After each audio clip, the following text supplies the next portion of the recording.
And good day, ladies and gentlemen, wherever you might be in the world. And welcome to my stream with the Australian YouTuber, The Franklin. Now, I've been a subscriber to The Franklin for a very, very long time. So long ago that he actually had a different name originally. And he's certainly my favorite Australian YouTuber, and he's actually one of my favorite 2 or 3 YouTubers overall, along with people like Dave the Distributist. I'm going to do, as I always do on these streams, I'll start us off with a bit of a tune. It's a bit of a different one today, so hopefully people will like this.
And that was Dame Nellie Melba, who was probably, I'd say, the first Australian superstar. Famous opera singer, and that recording was from 1904, which is why it was a bit crackly. So, good evening, The Franklin.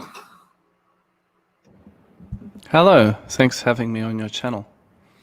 Well, second time you've been on, and as I say, I've been looking forward to having you back on for quite some time because you're certainly one of my favorite YouTubers. If anyone wants to check out The Franklin's channel, by the way, there is a link to his channel in the description of the video.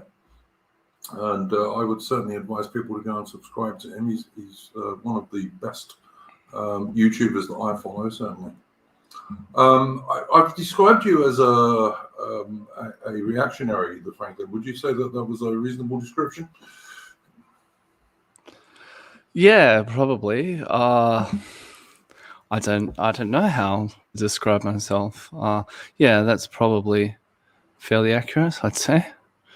Cool, because I'm never quite sure. Because like I describe myself as I'm a reactionary traditionalist, but I'm also a bit of a nationalist. I think you're probably maybe not quite so much on the nationalist side. Would that be fair to say? I'm probably too cynical to be a nationalist at this point. Yeah, I'm getting that one. I have to say, I really am. Anyway, we talked about a few things that we were going to talk about, but before we do, I'd like to play a pretty famous bit of writing from Banjo Paterson. And for anyone who's not an Australian, Banjo Paterson, I suppose you could call him the Australian equivalent of Rudyard Kipling. Would you say that would be fair, Franklin?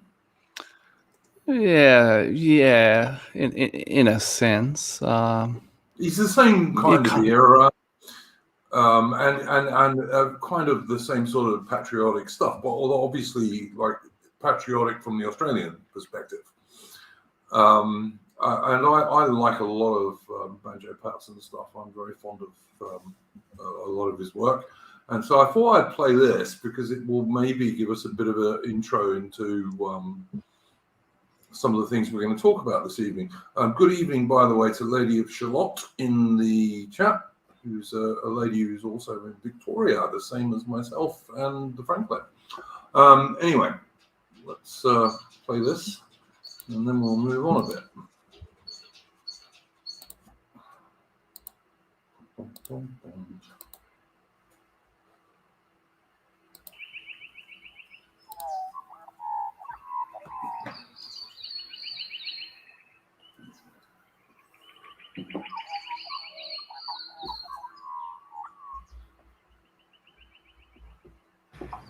I had written him a letter, which I had, for want of better knowledge, sent to where I met him down the Lachlan years ago.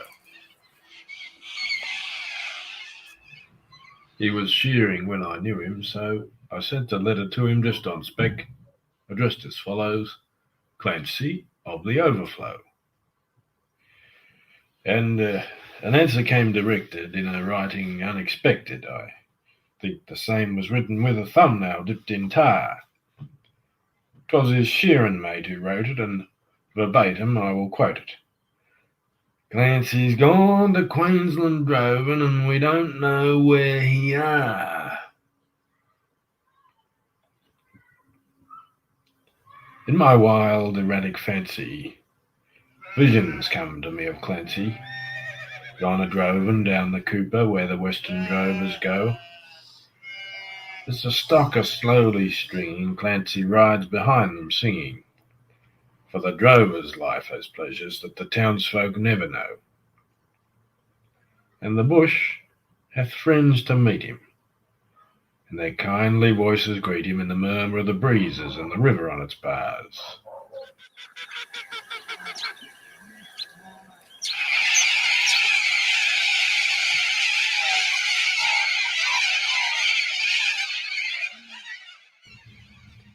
And he sees the vision splendid of the sunlit plains extended, and at night the wondrous glory of the everlasting stars.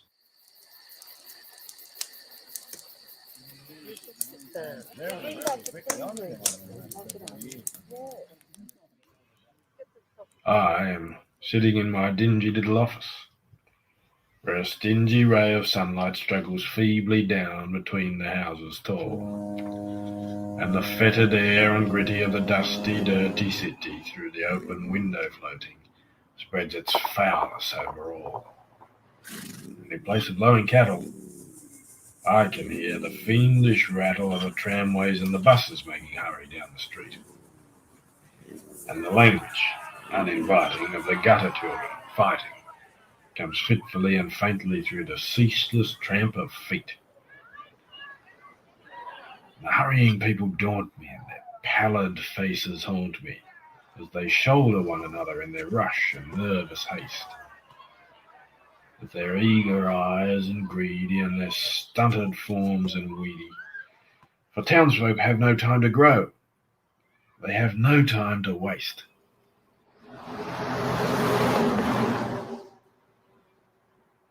And I somehow rather fancy that I'd like to change with Clancy. Like to take a turn a droving where the seasons come and go, while he faced the round eternal of the cash book and the journal. But I doubt he'd suit the office. Plenty of the overflow.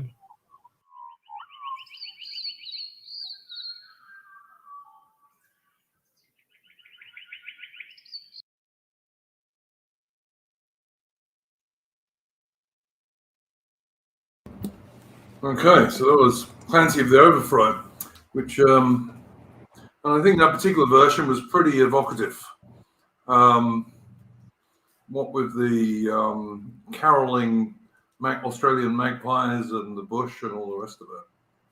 So one of the things I was talking to the Franklin about before we went live was that, like, almost all of the Australian myths, from the man from Snowy River right up to Crocodile Dundee, if you like, are all about Aussies in the outback.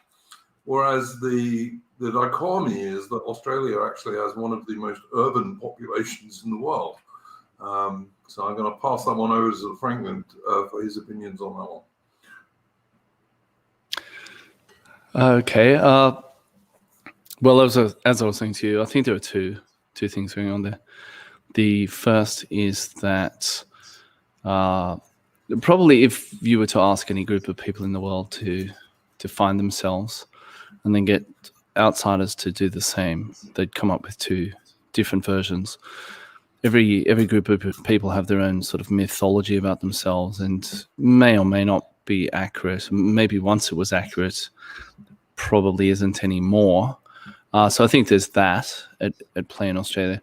The other thing I suspect is that for a long part of Australia's history, when it came to sort of high culture and that sort of thing, we very much looked towards Europe and obviously the United Kingdom in particular. So what kind of... The only thing that sort of grew up here was a kind of low culture, in a sense, that was almost in contrast to that. Because anything urban was kind of associated with Britain, I suppose. So that's probably why the bush features so prominently in the national psyche, I imagine, even though, as you said, we're one of the most urbanized populaces on the planet. That's my theory, at least. Yeah, I mean, I totally agree. I mean, as I said earlier when we were talking about this, English myths are things like Robin Hood, etc., which are certainly a very long way from where we are today, sadly, in many respects. But I would say, like in Australia's case, I mean, obviously, when the first fleet guys arrived in the 1780s, it was totally a wilderness, like the nearest thing to civilization in Australia at that stage would have been like bark huts and dugout canoes. And so these chaps arrived and ladies arrived and literally created a modern first world nation from a wilderness. So, you can kind of understand why the pioneer is such a important icon in Australia, or at least used to be. I think these days, increasingly, that's sadly coming under attack, and I think probably the Franklin would agree with me on that one. Oh yeah, it's extremely verboten these days. They've changed names of all sorts of things away from certain pioneers, and I think also as the relative percentage of people who are of British origin or let's say British Isles origin decreases in this country, that sort of notion of the 19th century British settler in this on this sort of strange continent, that image, self-image of Australians is becoming less and less relevant, I think, to a lot of Australians. Yeah. Well, it's I don't know what we can say about that, really. It's I mean, I think it's a loss to the country that's of course that it is way, because it was like how can I describe this? It was kind of what made Australia unique. Was of course, and that history. And Australia already faced the problem of being a nation born into modernity, in that we don't even have some of those sort of really ancient customs that North America has, for instance, like Halloween, that kind of thing, because we were settled very much in the modern era, and Australia became a nation very much in the modern era. So we don't even have those really deep roots. The roots that we have are nowhere near as deep as say the former British colonies in North America, let alone Britain and Europe themselves. So digging up what roots we have now it leaves us in a very precarious position, but I guess this is kind of the folly of a lot of modern progressives, in that they think that this is kind of they almost buy into the weak view of history, that this is kind of the be all and end all. But for people like me who believe that this is going to come to an end eventually, the problem that we're going to have in Australia at some point is that we won't have any roots, because all of this modern stuff will evaporate, and there won't be anything older than 20 years old in this country in terms of culture, architecture, everything. They're actually quite silly in this regard, but I guess that's kind of their folly. They think that whatever is current is the end of history, when it's not.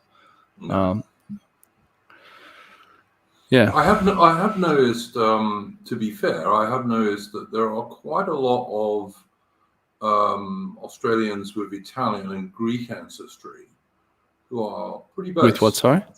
With Italian and Greek ancestry, who are pretty based, in terms of civilization, etc. Because, like, I obviously, I'm an Englishman who's lived in Australia for 21 years now, but I'll still be an Englishman on the day I read my last. I'm a Pommy, I can't help it, but that's just what I am. So, I have noticed there are quite a lot of relatively young men who have Italian and Greek ancestry in Australia, who are fairly based. That they're interested in things like the Greeks fighting off the Persians and that kind of stuff. So I think so long as Australia kept the kind of white Australia policy, it wasn't going too badly wrong. But I mean, that's just my own opinion. But what do you think about that one, Franklin? This is potentially sort of treacherous ground here, but again, I think Australia got off on the wrong foot, because it was very much a product of empire, and there were good things about empire, but one of the bad things about empire was that there's very much this idea of you put a whole bunch of people in Australia, and as long as they sort of swear allegiance to the monarch or whatever, then that's fine.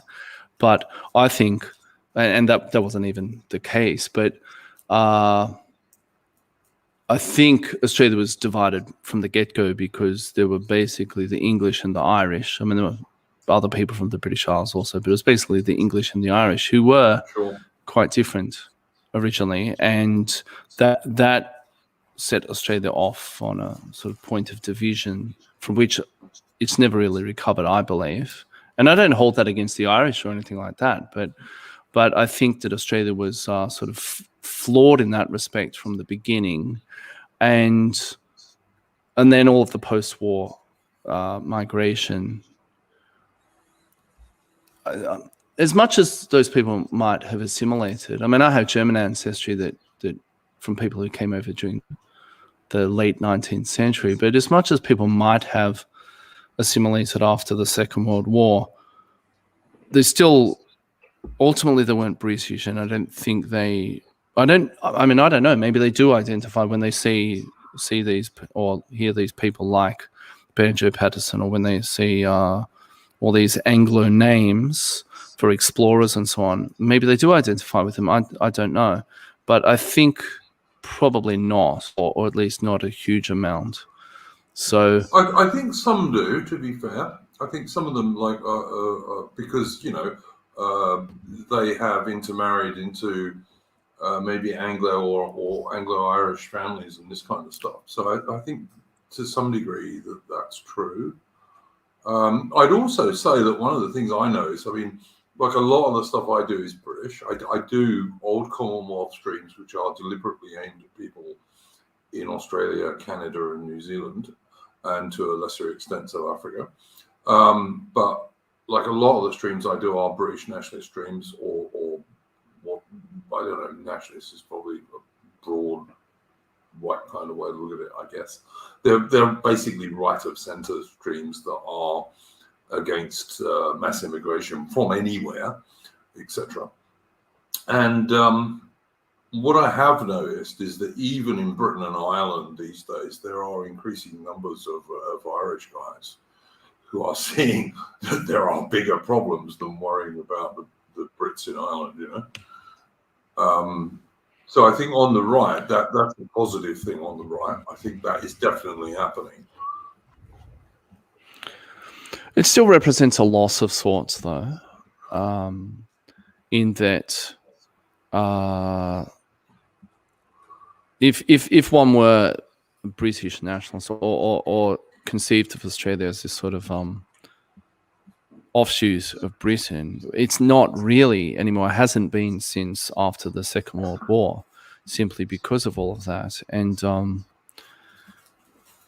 again, I mean, I don't blame those people anyway, because the average Australian, sort of Anglo-Australian, doesn't really have any understanding or appreciation for all of that Anglo history here. So I think everyone has been deracinated here. Yeah, I mean, that's a general thing in the whole Western world, isn't it? Really. I mean, it's certainly happening in Britain. It's happening in Ireland. It's happening in America. I just think it's a general Western thing, and particularly in the Anglosphere nations. Yeah, we have a sort of modern blob culture, this sort of consumeristic culture, and it's very hard to define exactly what it means to be a modern Australian without reference either to consumeristic culture or sort of corporate buzzwords, that sort of thing, because the old ways are very much verboten these days, and it's not really clear to me what. And no one has ever been able to articulate this either, including the people who sort of advocate for all of these things. Nobody has been able to articulate to me exactly what it means to be an Australian in the year 2021. Because I think it's just everything's just sort of been dissolved by postmodernity, if you like. Yeah, I mean, I totally agree. One of the things I try and do on my channel, and it's going to become a bigger thing on my channel as time goes on, is I try to put up more history, because they don't teach history in the schools anymore, really. They certainly don't teach our history in the schools anymore, put it that way. No, and it's, well, the thing about the education system generally, including the way history is taught, is that it's just pretty shoddy. There's ideology and all of that sort of stuff in there, but it's just generally pretty shoddy. It's very low quality. Would I be correct in saying that, because I know you're like myself, you're a father. You have children, and I should say, by the way, that a lot of the guys who come on my streams are very young men. They're in their 20s and what have you, and the Franklin is younger than I am by about, I don't know, 11 years or so. But he's I'm 45, yeah. Yeah, so you're 11 years younger than me, man. But you're a mature bloke. You've got a family. Are you going to homeschool, or do you homeschool? Yeah, so my eldest child is 6, and I've been homeschooling him since he was 3. And then the second one is coming up for 4, and I've been homeschooling him since he was 3. So yes, and I do a classical curriculum. So it's sort of very big on the so-called 3 R's, reading, Yeah. writing, and arithmetic. And we do history as well. The model that we use for history is, well, I take all of this from a book that's about classical the classical style of homeschooling. And what we do for history, sort of derived from that book, because there are some history books that were written by the same author, is it's split up into 4 periods. So the ancient world, the medieval world, the early modern, and the sort of late modern contemporary. And you do 3 cycles of that, and each cycle you go a little bit. So you do each of those things for a year, and you do 3 cycles, so altogether 12 years. So in the first year you do the ancient world. So we've been doing ancient Greece and Rome and Mesopotamia, and well, there are some other things. There's a little bit on India, a little bit on China, a little bit on the Americas, but it's more or less sort of the standard ones: Mesopotamia, Egypt, Greece, and Rome. So we do that kind of stuff for history, and then next year we'll do the medieval world. So that's what we're doing, and it's a classical system. So we do a lot of reading, writing. I know one of the things I've been enjoying on your channel is that from time to time, because you're kind of like reading through all of the Western canon, kind of, aren't you? Starting with the ancient authors and moving on upwards in terms of date. Yeah. I've really been enjoying that, and particularly when you review some of the books, I think that's quite useful for people. Yeah, I mean, I'm by no means an expert. How I came to do this was partly because I was thinking about it in terms of doing homeschooling, and also just because I realized I had barely scratched the surface. I've read bits and pieces here and there of the Western canon, but there's no way I could say that I was familiar with it. So at the beginning of last year, I started reading the Western canon. I started with the Greeks. I actually also read the Epic of Gilgamesh, which isn't really considered part of the Western canon. That's the oldest piece of literature on the planet. That was pretty good, actually. So I started with the Greeks, and it took me about 15 months to get through the Greeks. I read a fair bit. I read some fairly obscure authors by the Greeks too. I didn't just sort of do the like Plato and Aristotle and Homer, that kind of thing. I got lost in the weeds a bit. And I've been reading the Romans since I think about March of this year. In fact, I just finished reading Livy a couple of days ago. So I've read about 5 or 6 Roman authors so far, and still have quite a few to go. But it's probably going to take me about a decade to get all through all of this stuff. Because once you hit the 19th century, then you get some sort of house bricks of books at that point. Like I've read an explosion of authors as well. Yes, that's right. Yeah. So I mean, I've read Tolstoy before, and that took me ages. So when I read that 2011, I think. I read War and Peace. That took a while to get through. So I anticipate this project is probably going to take me a decade to get through, and I'm only a year and a half into it. But it's good. It's pretty interesting. I've quite enjoyed. As I say, I've enjoyed your takes on the books, and like I'm fairly like I dip in and out of this stuff. Like I love the history of the Peloponnesian War because it's just a great history book. And I loved Anabasis, the guy who goes into Persia and then the Greeks have to fight their way out. Those are just great books. I mean, anyone would like those just because they're well written and they're quite exciting and they're kind of like adventure stories in some respects. Yeah. So have you read another really actually that Anabasis was recommended to me by one of my other subscribers, and I was really glad that I read it because I'd never heard of it before. It's also called The Persian Expedition. It's written by Xenophon. There was one of the hidden gems, actually. I recommended that to you on one stream as well. So, yeah, I think someone else did. It's a great book. It really is. Another one that's really good in terms of just sort of an adventure story and that sort of stuff is Jason and the Argonauts by Apollonius of Rhodes. That was one of my favorites, actually, out of all of the books that I read by the Greeks. But those two, the Persian Expedition is not very long and it's quite easy to read, but it's quite gripping. The sort of perilous journey behind enemy lines back to safety in Greece. It's pretty good, and Jason and the Argonauts is well worth reading as well. Actually, Homer, of course, Homer's really good. Yeah, no, I absolutely agree with you. I said, I absolutely agree. It's like Xenophon. I love the bit when they finally get to the ocean and they're all going Thalassa, Thalassa, because that's the sea. And because they're Greeks, and the Greeks were sailors in terms of the Mediterranean anyway, they knew, okay, now we can get home, So that was kind of cool. Yeah.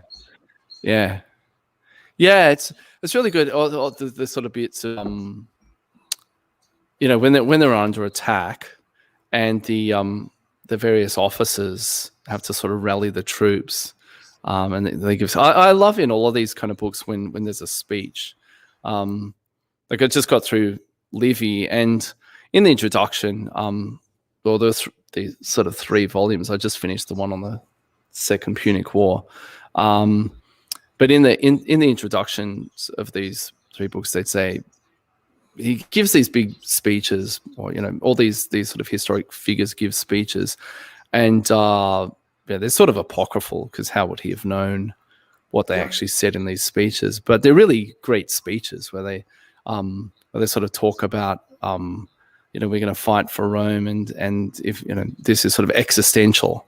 They're really sort of rah these speeches, and even the sort of the bad guys or the opposition. Like there's one bit where Hannibal gives some speeches and he's sort of saying the same thing to his troops, and it's really gripping. It's fantastic. I love that kind of stuff in those books, where it's all guys. It's almost like a sort of a Russell Crowe movie or something.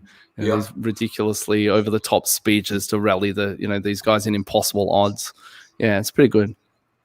Yeah, I do. When you say Russell Crowe, I'm thinking of the speech that he gives in Master and Commander, which is a great film by an Australian director. Yeah. Oh, that's yeah. So I love that. That's one of my favorite movies. Yeah, same. I think my favorite movie is probably Zulu, because my dad took me to see that when I was about 5 or 6.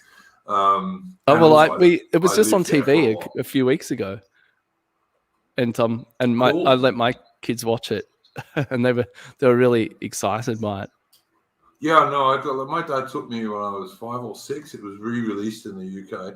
Apparently my mother said, no, he's too young, there's no point in taking him to see that. And it lived with me all my life. And I ended up living in South Africa, and I was based in Northern Natal. I was about 30 minutes motorcycle ride from Rorke's, right, where the place I lived was. And I ended up living in South Africa for 15 years, and it was largely because of that damn film, to be honest. But anyway. But Master and Commander, probably my second favorite film, and then my third would probably be The Cruel Sea, which is about little escort ships in the Battle of the Atlantic in World War II, which is a great film. And there's no false heroics in it, but it's just one of those really good stiff upper lip British war films that we used to make, until all the British filmmakers became so left-wing that they couldn't make films like that anymore. The thing I really like in Master and Commander is the relationships.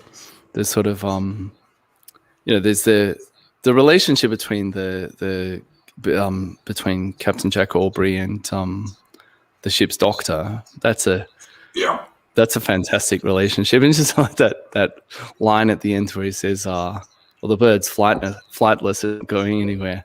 That's fantastic.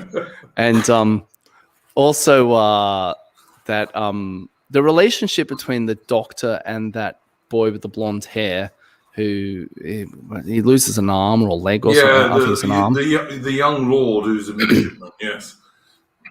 Yeah, that's all of those sort of relationships between different characters in the movie are fantastic. Even more so than all of the gripping fight and the big storm and all of that sort of stuff. Yeah, it's a fantastic movie.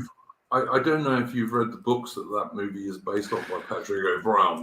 They're brilliant. There's about 20. I actually have 2 of them on my bookshelf, but I haven't read them. Oh, they're so great. They're even better than the film, to be honest, in my opinion. Like I read the books like years and years before the movie came out in 2003, and really fabulous. It was funny because like I was working when the movie came out. I was actually working on boats in Early Beach in Queensland, and I was the first mate on a 70-foot sailing ketch that used to take tourists out to the Great Barrier Reef. And I actually went into Bowen to go and watch that movie in the cinema because that was the closest cinema, which was quite a way away. But yeah, it's a fabulous film, and as I said, in my opinion, the books are even better. Really, really worth watching. And Patrick O'Brien's books are literature. I think they would count as literature, to be honest with you. Really lovely. But yeah. So you're recommending homeschooling then, the Franklin? I mean, I certainly would. Absolutely. These days, yeah. Like my son went to private school, but my son's in his 20s now.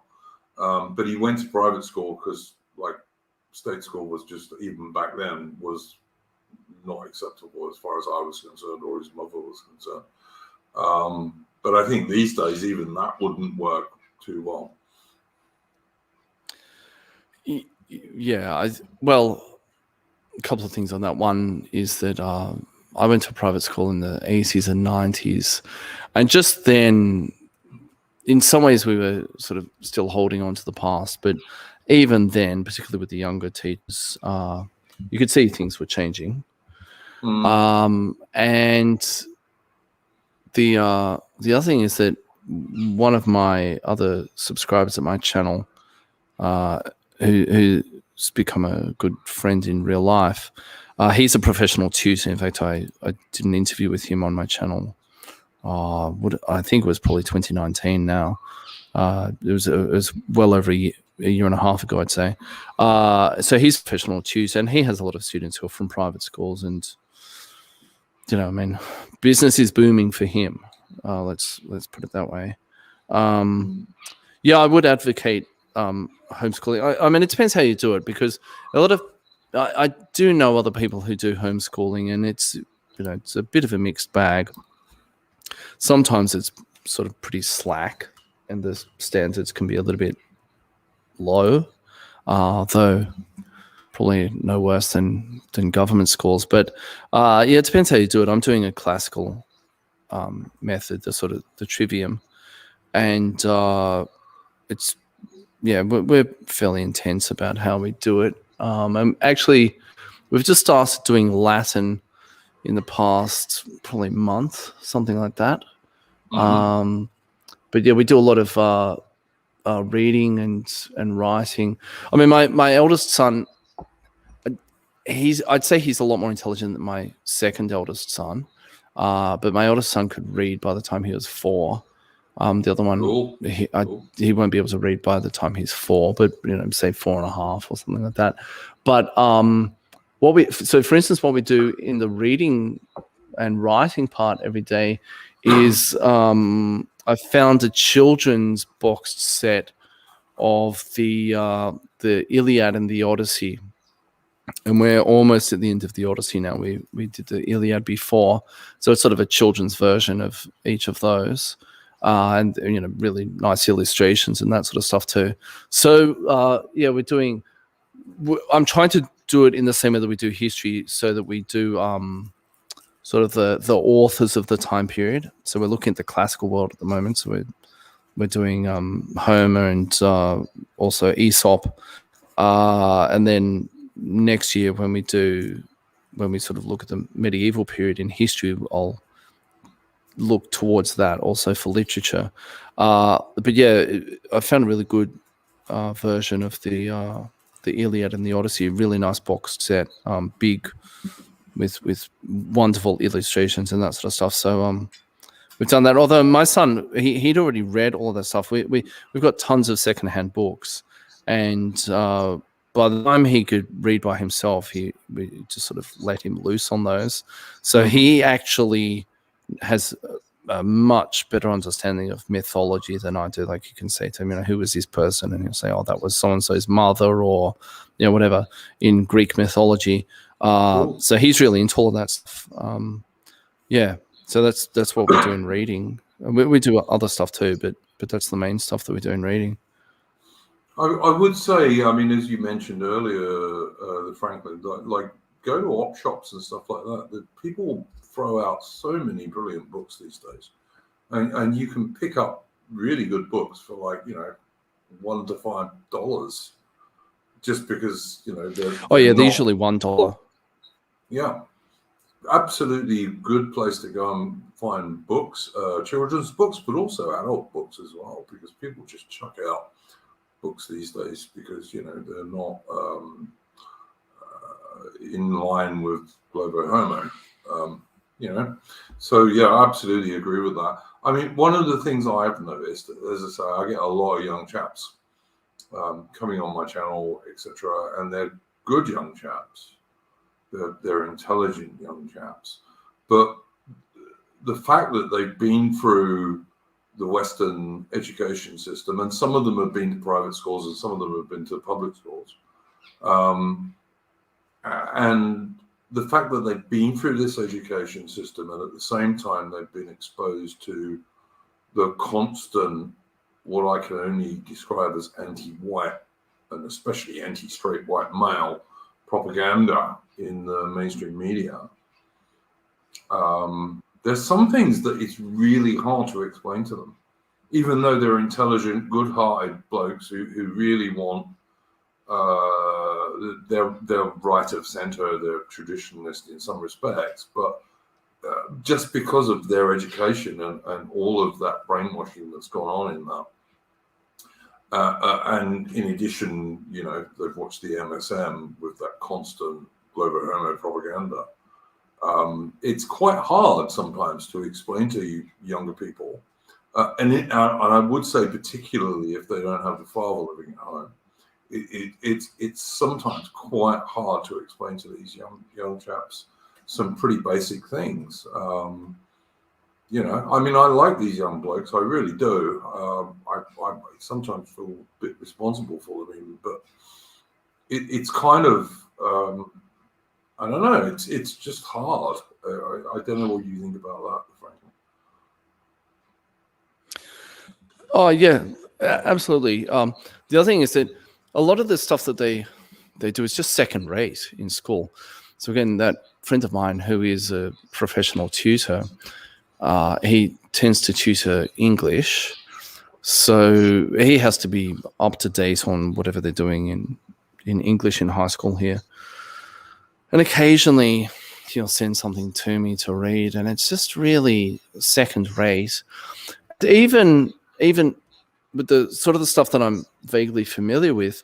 So having read the Greeks last year, for instance, it was really easy to find a lot of secondhand copies of the Medea by Euripides, because they do that in high school. And I wasn't really a huge fan of Euripides when I read him. Didn't think that much of him. Ditto. And it's interesting that, sorry? I said ditto, I agree.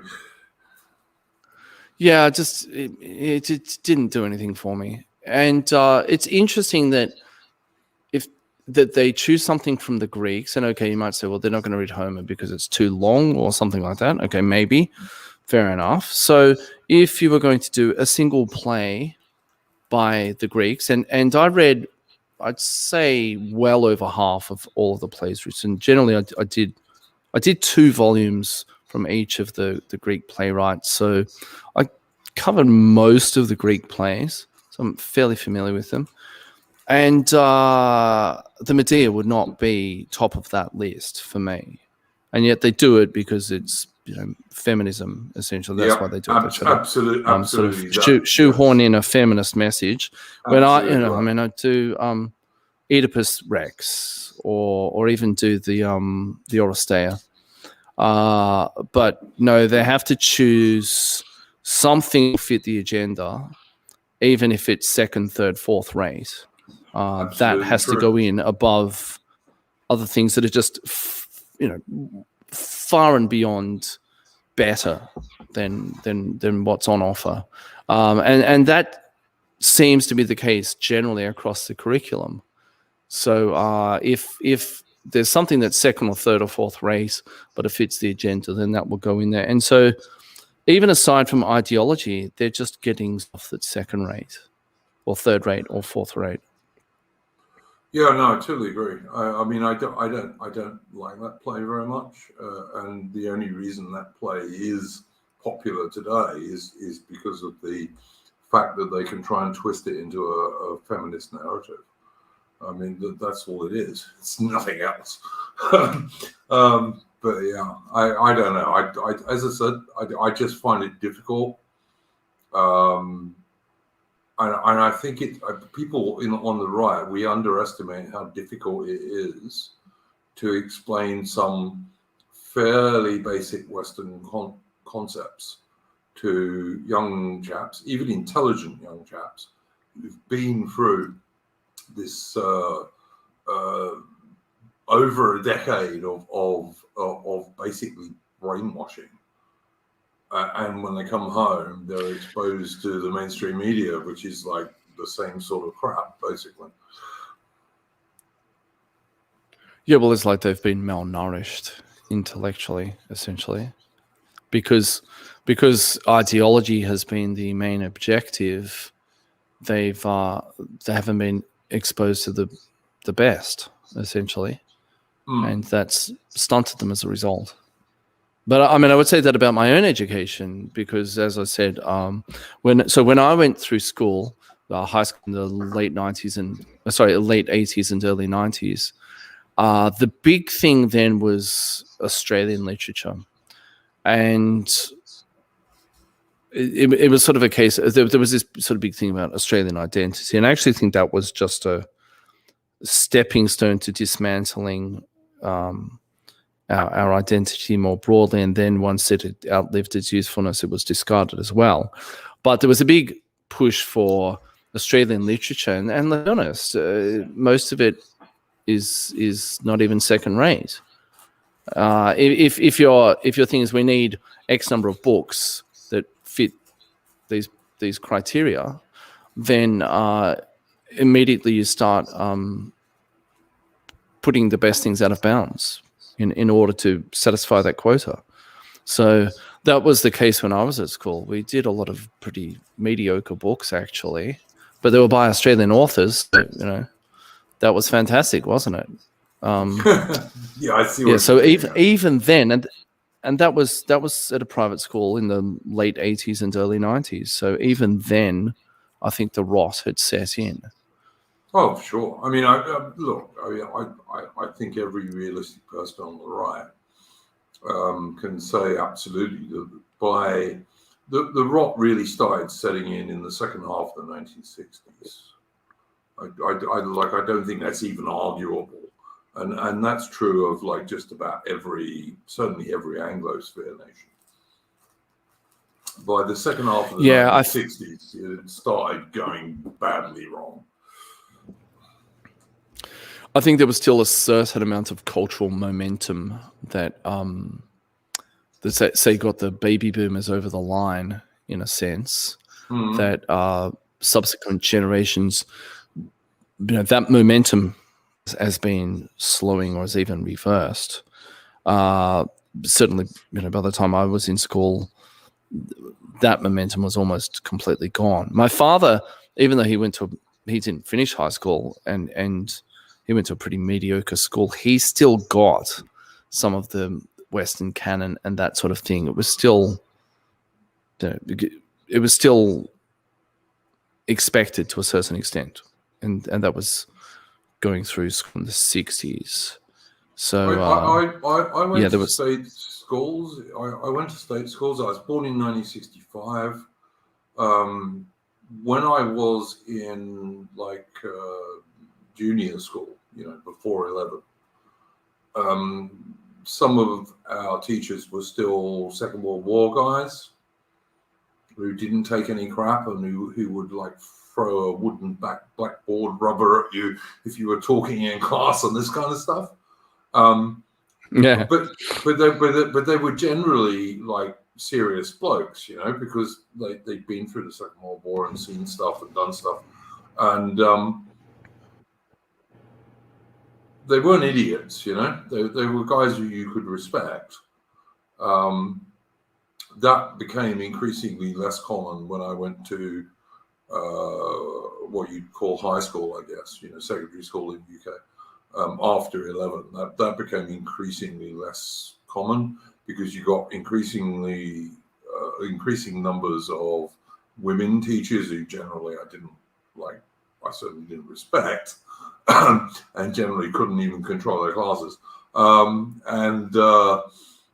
Also, you got loads of I was taught maths by an Indian teacher I couldn't understand, so my mathematics is still terrible, to be honest, because the Indian teacher who taught my maths, so half of the time I couldn't understand what they were saying. So, but I'm sure it was diverse and good from that point of view. But it's, I mean, look, you don't have to be a genius to work out that the West started going really badly wrong in the second half of the 1960s, in my humble opinion, anyway.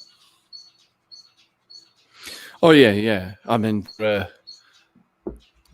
are deeper roots than that, but yeah, the 60s, that's when it, at least visibly, it really went off the rails. Oh, look, if you're talking about deeper roots, one of my big deals is that the original sin of the British Empire, was joining the First World War in 1914, and then especially in raising a mass land army against all British military tradition. I think that was the original sin, and had we not done that, then many things might have turned out differently. I mean, for a start, I think Germany would have probably beaten France in 1915 rather than 1914. And the Kaiser, although I don't think he was the bride's tool in the shed, was nothing like Hitler or Stalin. So,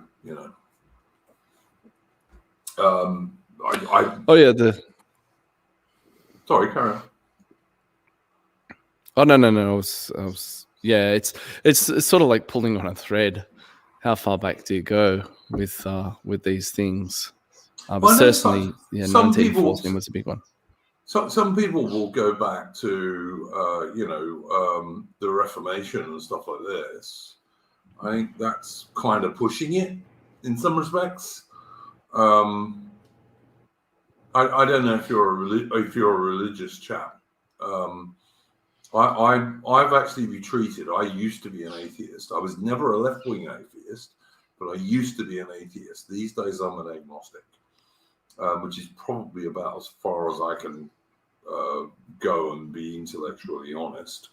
But I know some religious people push it back to the Reformation, and I think that might be a bit too far. But I don't know. What do you think about that? I have mixed feelings about it all because, I mean, how far back do you go? I mean, you get these guys at the other extreme who say that agriculture was the beginning of the end. I think that's a bit far, but and you get the guys who say Christianity was a mistake. agree in some senses, in other senses, I think not. But yeah, I don't know. It's like I said, it's like pulling on a thread, because obviously 1914 didn't happen in isolation. So you pull that thread a little bit more, and then maybe get to the French Revolution, maybe get to the English Civil War, and you keep going back and back and back. Yeah. I don't know. It's a bit of a counterfactual anyway, and who knows how things would have turned out, even if those things hadn't happened. But certainly 1914 was a big one. Yeah, no, I agree. I mean, look, my deal is that in 1913, Britain and the British Empire was the richest, most powerful entity in the world. And in 1919, it most certainly wasn't. We were debtors to the USA, and all right, the French and the Belgians and the Italians were debtors to us. And they didn't pay us, and so we didn't pay the Americans, and you go on that crap if you want to. But Britain threw away deliberately its position in the world in 1948, in my opinion, and it did so largely because of liberal idiots like Grey. But I mean, that's just me. For like, as far as I'm concerned, the last Conservative British Prime Minister was Lord Salisbury. So Yeah,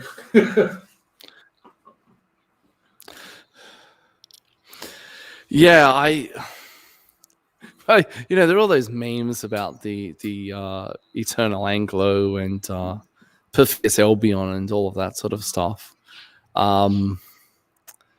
Yeah, I don't know. It's really hard to sort of tease these things out. Certainly, 1914 stands out as a turning point.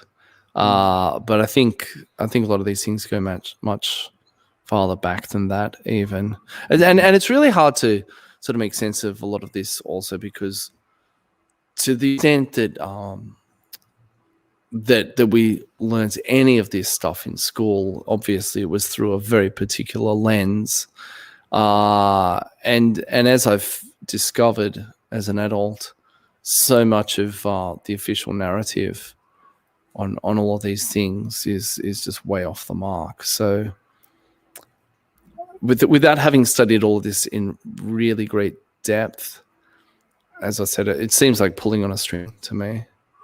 Yep. Pulling on a thread. Yeah, no, I don't disagree. I just think 1914 is a good cutoff date, because had Britain done what they should have done in 1914, which in my opinion would be, we're going to have an armed neutrality in the North Sea and the English Channel, so that the German High Seas Fleet can't come out, because the German High Seas Fleet was never capable of beating the Royal Navy in 1914.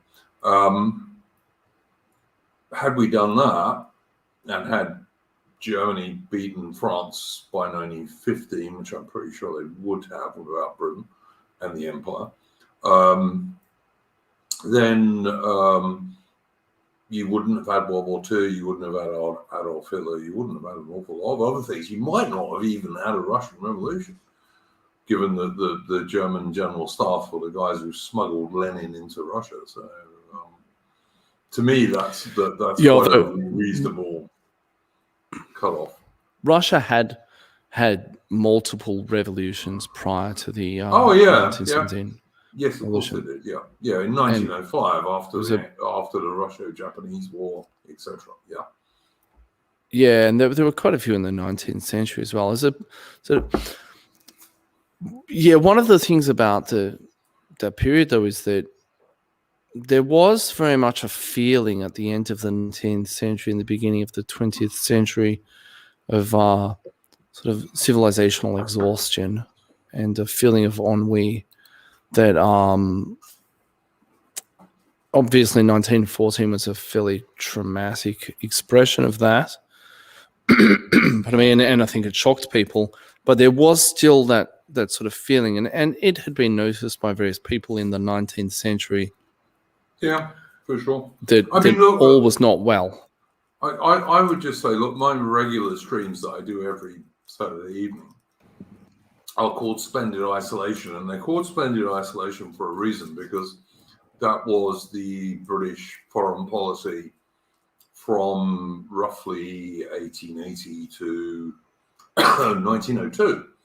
I mean, even in 1902, the only treaty that Britain had with anyone was the Anglo-Japanese Naval Agreement. And that was quite a good treaty in that it required the Brits and the Japanese not to fight in each other's wars, but just if two countries joined. So that when the Japanese fought Russia, Britain didn't have to join that war. Although when Britain ended up fighting Germany, Austro-Hungary, and Turkey, then the Japanese did join that war, and they did. They even sent destroyers to the Mediterranean. I think, that was the best British period. Keep your navies twice as strong as the next two navies joined together. In fact, the Royal Navy was stronger than that even. And just stay out of European politics, because Britain didn't need to get involved in it. The 19th century, which was like one of the richest and best times for Britain and for the British Empire, we just stayed out of that shit most of the time, apart from the Crimean War. And that was really only fought to stop Russia getting into the Mediterranean. Yeah, well, there weren't a lot of big 19th century conflicts in Europe anyway. Well, there it was a fairly peaceful century. Well, there were quite a lot, but they were mostly organized by Bismarck, and Bismarck was a very clever man and made sure that they were very isolated. So, he first of all, he got Austria-Hungary to join him in defeating Denmark over Schleswig-Holstein. And then, of course, he defeated Austria at Königgrätz. And then he maneuvered Napoleon III into starting the Franco-Prussian War, which ended that crap. I think most of the mistakes in Europe and for the British happened after that, after 1871, basically. Correct me if I'm wrong, but traditionally Britain's sort of approach towards the continent was that as far as they could, they stayed out of things, but they would generally support the second most powerful nation in order to kind of hamstring the first one. Yeah, no, that was the thing that has been brought up, particularly by Winston Churchill. I'm not an enormous Winston Churchill fan, who was half American, of course. But I'm not an enormous Winston Churchill fan. I'm no sort of Nazi laugher either, as everyone will know who follows my channel. But Winston Churchill brought that up, and people like Lord Grey, the Liberal Foreign Secretary, brought that up. Not really true. Like, Britain would get involved in a European war if it suited Britain to do so, and only insofar and with the forces that suited Britain. So that, if you look at Britain fighting the Sun King, for example, under Marlborough, when Marlborough was the great general of Europe, Britain raised a reasonably large army, but we had loads of allies and stuff like that, and we used the Royal Navy a lot. If you look at people like Pitt the Elder, who was a Whig, of course, so I'm not totally in favour of him, although, Whigs in those days would be ultra-conservatives now. But in fact, they'd probably be described as Nazis now. But people like Pitt the Elder mainly used the Royal Navy. Like the army was, the British Army was used as like a projectile fired by the Royal Navy. And even in the Napoleonic Wars, with Wellington in the Peninsula, for example, the reason Britain was able to fight in the Peninsula and liberate first Portugal and then Spain and then invade southern France was because the Royal Navy could surround the Iberian Peninsula, and the French could only send troops through that little relatively narrow neck over the Pyrenees Mountains. And that was why it was a place the British Army could fight and win. We didn't like try and raise a mass land army to fight Napoleon's troops in France. You know, Wellington invaded southern France in 1814, and we were well into southern France by the time Napoleon abdicated for the first time. But you know, we weren't going to be the main army there. And even in 1815, with Wellington's army at Waterloo,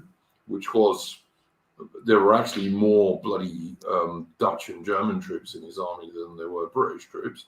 And a lot of the British troops weren't all that great because they were relatively new recruits, because a lot of Wellington's best soldiers had been sent to North America because the Americans decided in 1812 they were going to try and take over Canada, which failed utterly, by the way. But they did try very hard. I just think this idea that Britain supports the second most powerful nation it's not really true, because if you look at what happened when Bismarck was really running Germany, Britain stayed out of all of that because it didn't affect us. We didn't need to join in it. Like France losing in 1870, 1871 didn't harm Britain in the slightest degree. In fact, it probably helped us a bit because the French were colonial rivals. It was only for reasons best known to the Liberal Party that they decided they were going to tie us into these ententes, first with France and then with Russia, that made it almost certain that Britain was going to have to join the next big European war. And I just think it was an enormous mistake.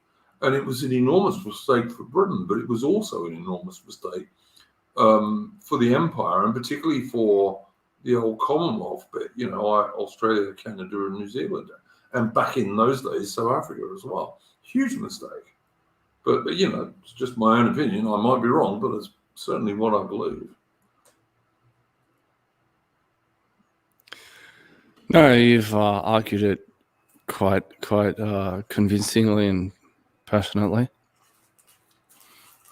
So anyway, look, let's move on to something more interesting, perhaps. I don't know, for modern guys, at least. What was the other thing I was going to ask you about? China virus lockdowns. I noticed on your last stream that you were talking about those, and one of the things that has given me a bit more hope for Australia is that I think Australians are getting more pissed off about this than almost anyone else in the world. In the Western world, I mean. It's hard for me to gauge for a couple of reasons. Firstly, because I don't watch the mainstream media or that sort of thing. Not that they would necessarily be telling the truth anyway. In fact, probably quite the opposite.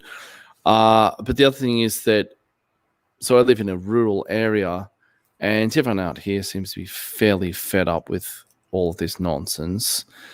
But I don't know how representative that is of the nation as a whole, because, for instance, in our state, the population is about 6.5 million people, and about 1.5 of the 6.5 million live in rural areas. And really, pardon me, once you sort of take out the large-ish cities in rural areas, you're down to probably only about 1 million people. So I don't know how representative that is of anything, because certainly politically, normally in elections, the rural areas are fairly irrelevant when it comes to elections, at least in Victoria. So I don't know if the fact that everyone I encounter really hates all of this, if that's indicative of the nation as a whole. I have no way of gauging that. Well, I live in a suburb of Melbourne, and certainly the people I know here like average people. I was talking to an Aussie guy who runs a baker's shop and his wife a couple of weeks ago, and they were saying exactly this. They just had enough. Like I think increasing numbers of people are seeing that this is just destroying small businesses. You know, it's I making, agree. It's making people like Amazon and all these multinational global homo companies so much money, but your small businesses and the people who small businesses employ are being destroyed. And I think a lot of very average Aussies are working this out now. Absolutely. My fear in all of this is that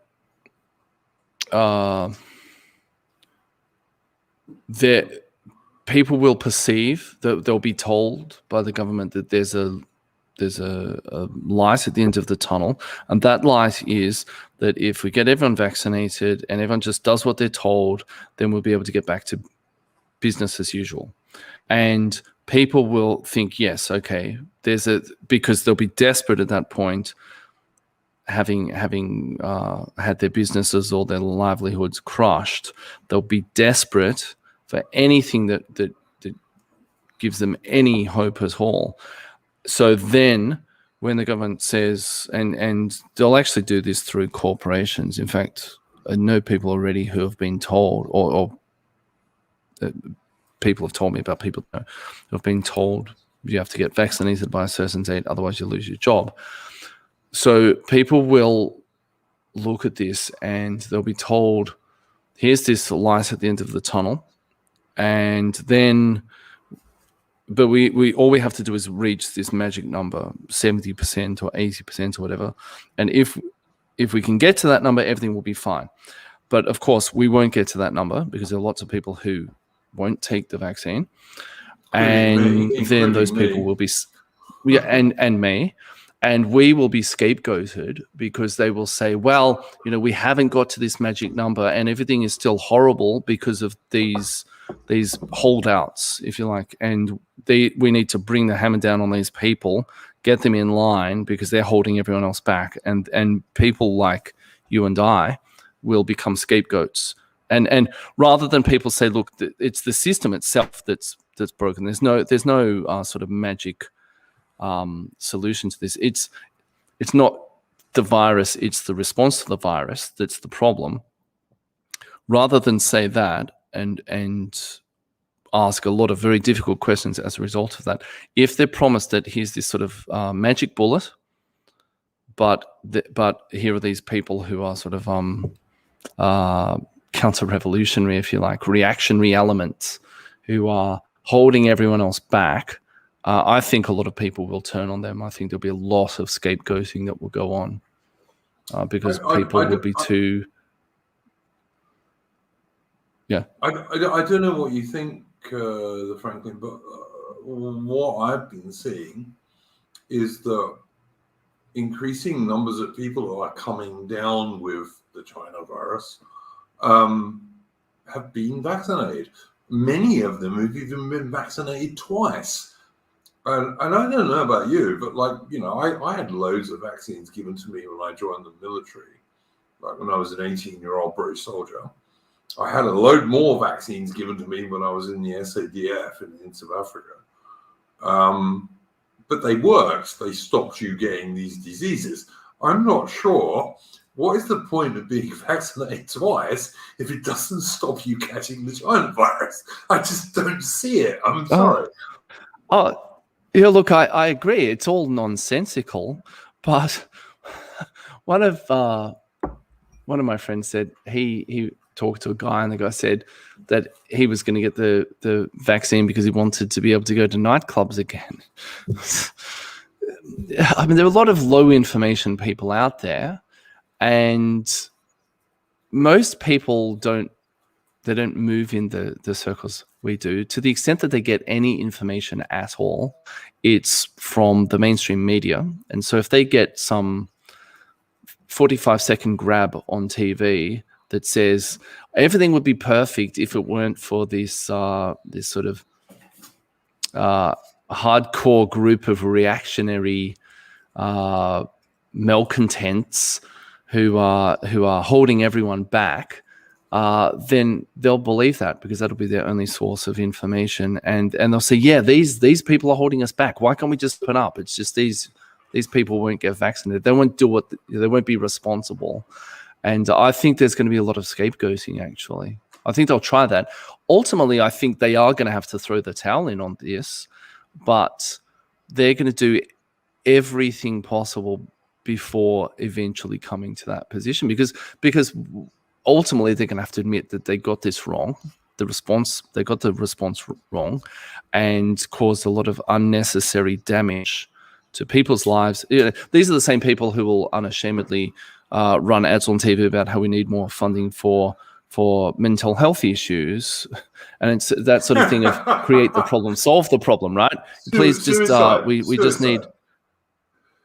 Yeah, how we many need suicides are we getting now, the Franklin? How many?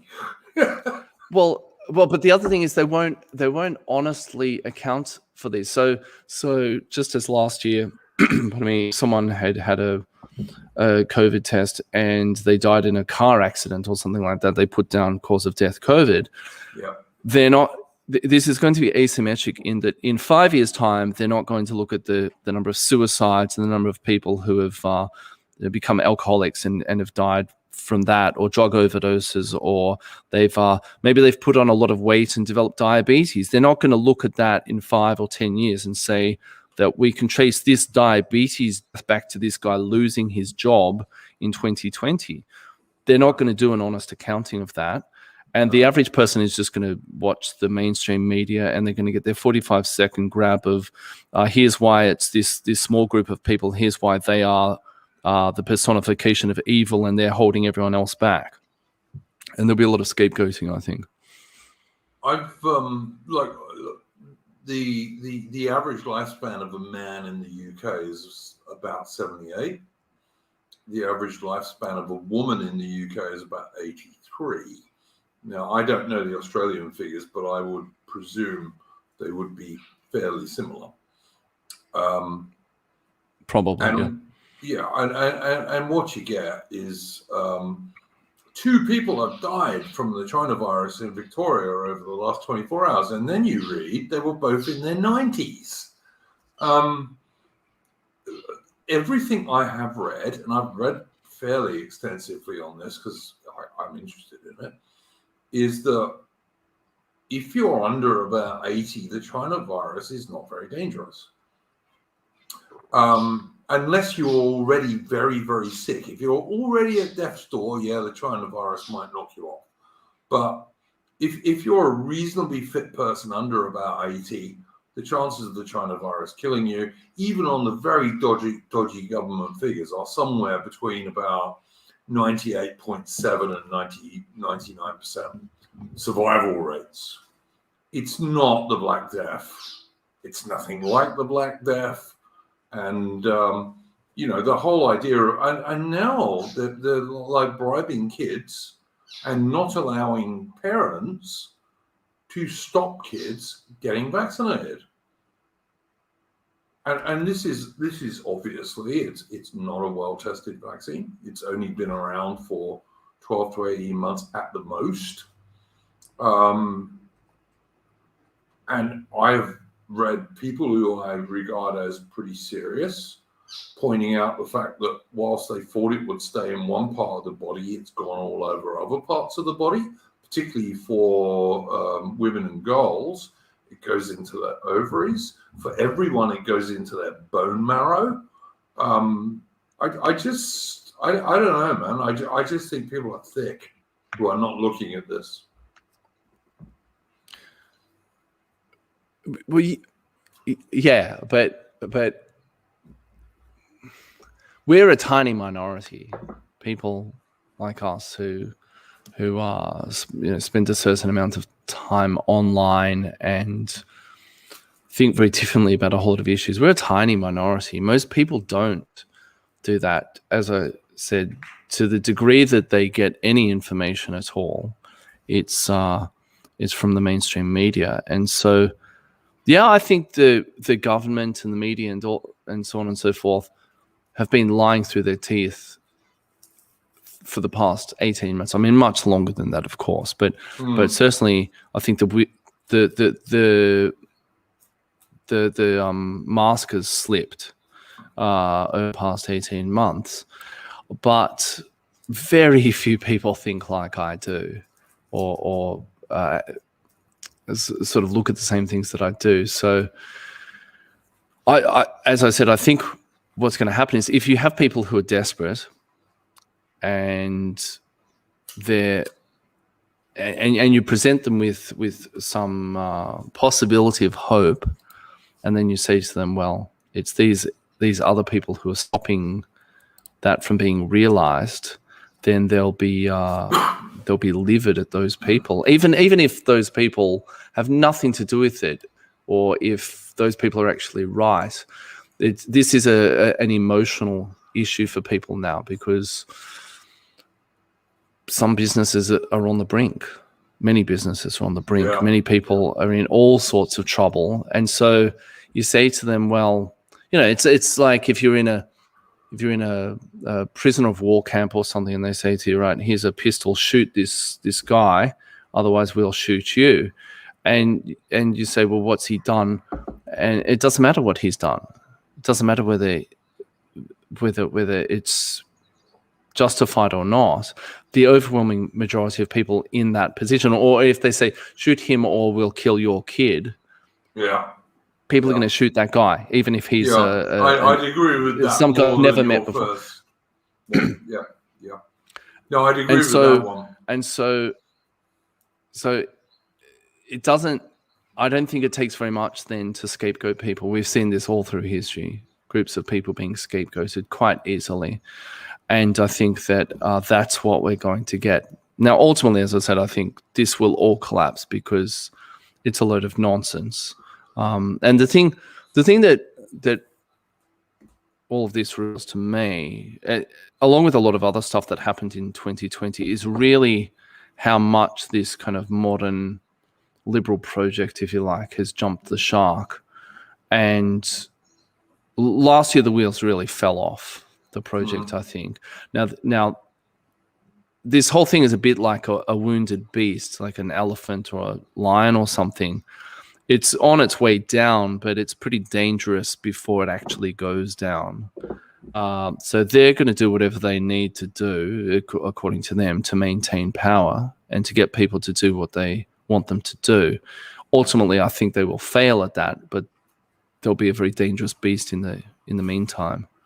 I think that's where we're at with all of this. It's we're in a kind of an awkward position where the system is clearly not functional anymore, and where it's for anyone who is relatively intelligent and does their own research, it's pretty clear that the authorities can't be trusted on, not just on this issue, but a whole lot of issues. But we're in that sort of awkward phase where they still have enough power that we kind of have to play the game with them, even though we don't respect them, and even though ultimately they're going to fail. They still have enough power that we have to play that game with them. It's a kind of an awkward gray zone, if you like. Yeah, no, I don't disagree with any of that. I mean, I think a lot more people are starting to wake up to the fact that the China virus is nowhere near as dangerous as the authorities are claiming. And everyone with half a brain who works that out should be then thinking, well, why are they claiming this is so dangerous? And I mean, Australia is in the winter at the moment, okay? And all right, there's large parts of Australia who don't get a serious winter. But the Franklin and I are both in Victoria, and Victoria does get a winter. It is colder and wetter and all that kind of stuff.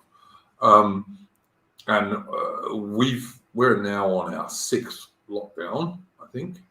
And I think Victoria has been locked down more than anywhere else in the world because of our wonderful socialist leader, chairman, whatever Dan, whatever his name is.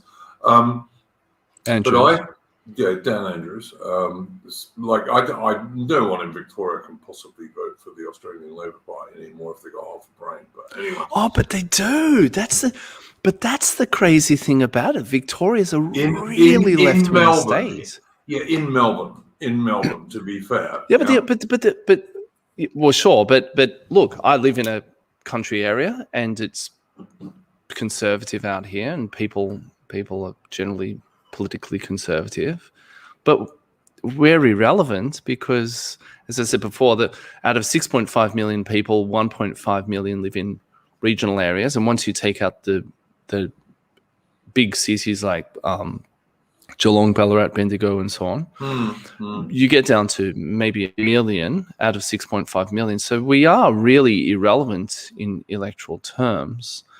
I'm seeing and they're huge. I'm seeing increasing numbers of average Aussies in like suburbs of Melbourne, etc. Like really starting to see that Dan Andrews is a wanker, basically, because he is. But that's just me. I could be wrong. The other thing I would say is I think that people in the UK and the Northern Hemisphere should look what is happening in Australia now because we're in winter. Because I've noticed some people in Britain, etc., are saying, "Oh no, we're over all this stuff." You're not, guys, because what's going to happen is when you go into autumn and winter later in the year, you are going to be put in exactly the same place where Australia is now. Like Australia has been increasingly locked down over the last 2 or 3 months. Would that be reasonable, Franklin? Yeah. We've had 3 in the past 3 months, and we had 2 within a month recently. Yeah. Because we're in winter. I didn't. Because we're in winter, and I reckon that like places like Britain and the other Northern Hemisphere nations are going to find they think that they're out of this shit, and they're not, because it's all going to come back as soon as you go into it. Yeah, and that's what's going to happen. Look at Australia, because it's your future, guys, because we're in the winter and you're not. Yeah. Yeah. But I mean, Victoria's it's a notoriously left-wing state. People love Daniel Andrews. I don't know why, but the other thing is I haven't met anyone who's told me he does recently. I have to say. I know people who do, and there are entire suburbs, entire electorates in Melbourne where the Liberal Party, which is actually the centre-right party in Australia, they're not even the second biggest party. There are entire electorates in Melbourne where it's a runoff between the Greens and the ALP. So, there are, and you look at and on when they have those things on election night, whether it's at the state or federal level, and you look at the results, and some of those electorates, they're sort of 60% ALP. So they're not marginal seats by any. There are marginal seats in Melbourne, but there are huge sections of Melbourne that are not even remotely marginal. So and people really do think that Daniel Andrews is everything. The other problem, of course, and I mean, I don't think there are electoral solutions, but the other problem is that even if I were to think that, the opposition in this state is a complete non-entity. It's a complete joke. So it's all very well to say, all right, people don't want Daniel Andrews. So I don't even. What's that guy's name? Is it Michael O'Brien? I can't even remember his name. That's the point. They're such non-entities that people are just going to go, we don't even know what these guys are on about. And that's to assume that they would even do very much differently anyway. There is this sort of false dichotomy of left and right in this country that's a complete joke. I don't think the coalition or anything wonderful either. The coalition, which is the Liberals and National Coalition in Australia, are kind of the equivalent of the Conservative Party in the UK, and maybe a tiny percentage more right-wing than Alexander Johnson's Conservatives, but not much. And the Franklin has once did this brilliant thing about Australian soy boy bugmen sitting on crates in the wind to drink their coffee in Australia, in Melbourne. That's what Melbourne is. Melbourne is terrible. It's like the feminist capital of Australia, and the central Melbourne. Like loads of the suburbs are not like that, in my opinion. But yeah, central Melbourne is like totally paused. Yeah, I mean, like I said, maybe which is a shame, because central Melbourne has actually got it's probably the best preserved Victorian building city in Australia in some respects. I don't know, maybe Adelaide's better, but I think Melbourne's pretty good in terms of like nice 19th century buildings. Sorry, Franklin, carry on. Oh yeah. I mean, yeah. Look, I don't know. As I said, I have no idea what people are actually thinking, other than my admittedly very small sample. The problem is, though, that the coalition are complete non-entities in this state. So who knows what they even stand for? But they're invisible because there are so few of them and they're so useless. So I don't know. Maybe there's going to be a big backlash against Daniel Andrews and the ALP, but I'm not sure. No, me neither. Okay, I think we've probably covered that. Okay, unless there's anything in particular you wanted to bring up, the Franklin. On that topic, yeah, not really. The big thing I think is they're going to try to scapegoat people. Ultimately, they won't succeed with all of this. They're going to have to throw the towel in, but I think it's going to get a little bit uglier first. Okay, I'm going to ask you a question from a good friend of mine, Adamant. Is there any future for Australia, or even is there any future for British expats in Australia? Is what Adamant is asking, and I'll ask you that one. Oh, let me think. Is there any future for Australia?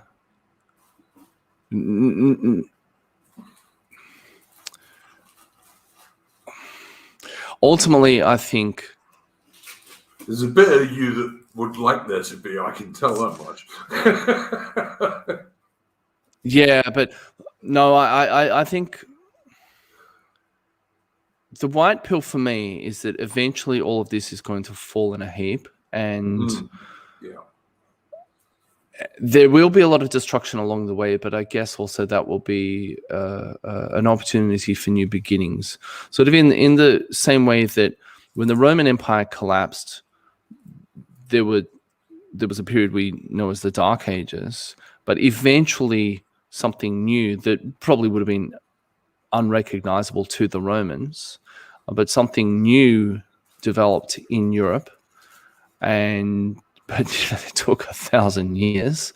I think we're going to experience a similar thing here, because as I said earlier in the stream, we were born into modernity, so we never had really deep roots anyway. And then over the past few decades, we've been doing our best to uproot all of those shallow rooted plants anyway. And all we have now is this sort of modern consumeristic corporate buzzword culture. All of that will fall in a heap. There won't really be anything left.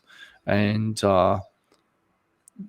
there's always a future. I mean, the people on this planet who have civilizations that are thousands of years old, and they've had their ups and downs,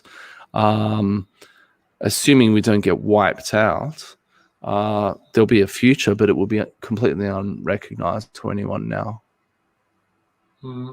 Whatever will exist here in a few hundred years' time will be unrecognizable, for better or worse. So you don't think there's a medium-term future where something recognizable as Australia could survive? I think Australia's going to have real issues in the future with the sort of collapse of the American empire, and Sure. so much of our identity is globalist now.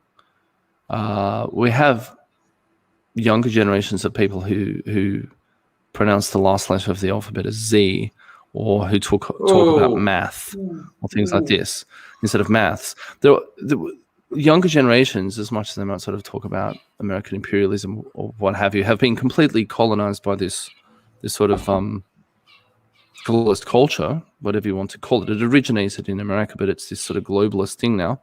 Pardon me. I think as that declines and as our material conditions decline also, I think we'll go through really rough times, actually. And Australia, in all of its history, has basically been on the up and up. It's basically been on the winning side through history. We've never... The lucky country, yeah. Very much so. And Australia will have to become kind of a real country in the sense that most places on the planet, if you look at them, they have a checkered past. They've had their high points and their low points, and they've had points where they've dished it out to their neighbors, and then at some other point the tables have been turned and their neighbors have dished it out to them. And so they have this very sort of nuanced history, and it's mature, if you like. Australia's almost adolescent or childlike in that regard, that we've always been on the winning side. We've always been on the up and up. Gallipoli and all these things, but those not on Australian soil. And so I think that's going to come as a very big shock, and we're going to have a pretty hard adjustment to that when it comes. And the sort of the hangover after the party of American empire is going to be quite severe here. I think ask you, perhaps sorry, carry on. Big one. The possible only future that I think we could have, but I think we're too dumb to do this, would be to acknowledge that the current global order is on its way out, and we need to plan accordingly. We need to think about, say, military alliances with other mid-sized nations. We need to think about things like nuclear. But basically, we need to acknowledge that the current status quo is not going to hold, and we need to plan accordingly. And just to tie it briefly back to COVID and all of that sort of thing, I made a video right at the beginning of all of that last year where I said that it would be interesting to say, I predicted that if you had sort of done an assessment of Australia's readiness and all of that kind of stuff, and the resilience of the economy and all of that sort of stuff a year and a half ago, and then at some point in the future had repeated that survey, I don't think Australia would have learned very much from all of this. We would still be woefully unprepared. Because if you look at a country like China, I'm sure that their leaders, whether they intended for I have no way of knowing this, but whether they intended for this to, whether they unleashed this on everyone else or what have you, regardless of that, they will have sort of, in retrospect, done analyses of multiple countries, including Australia, and found us not to be a serious country in all of this. And the thing that I find most disappointing but not surprising is that, as I said, if you had done a survey of our resilience, if you like, a year and a half ago, and if you were to do that now, I don't think there would have been much of an improvement, if any at all. So whilst I think there might be there might be a window and Australia could kind of be okay, I don't think we will, because I think there's too much hubris. Because there's this weird thing in Australia where everyone will talk about being cosmopolitan and multiculturalism and all of these sorts of things, but we actually really think that we're completely shit hot in this country and we have nothing to learn from anyone else. There's incredible hubris and arrogance in this country, and that will be our undoing. And we won't get through that window. Instead, we will be caught completely flat-footed by what's coming in the next few decades.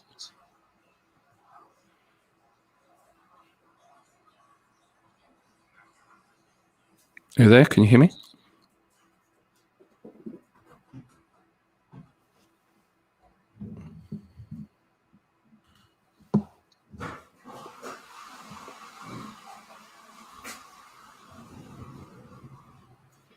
Whoa. I think he's gone away. No. Are you back? No. Sorry. I don't know. Look, what I think about Australia is it had a very hard start. Like, because, it was a wilderness that people kind of had to create a civilization in, which they did quite quickly if you look at it. Yeah, Gallipoli, the Anzac thing. I get why the Anzac thing is such a big deal, is because it was by no means the first time Australians had fought somewhere, because like the first Aussies who fought overseas were the New South Wales contingent, who were fighting in the Gordon Relief Expedition in the Sudan in the 1880s. And then, of course, you had loads of Australians in the Anglo-Boer War, for example. But yeah, Anzac was the first time that they'd done it like as Australians rather than separate colonies like Victoria, New South Wales, Queensland, etc.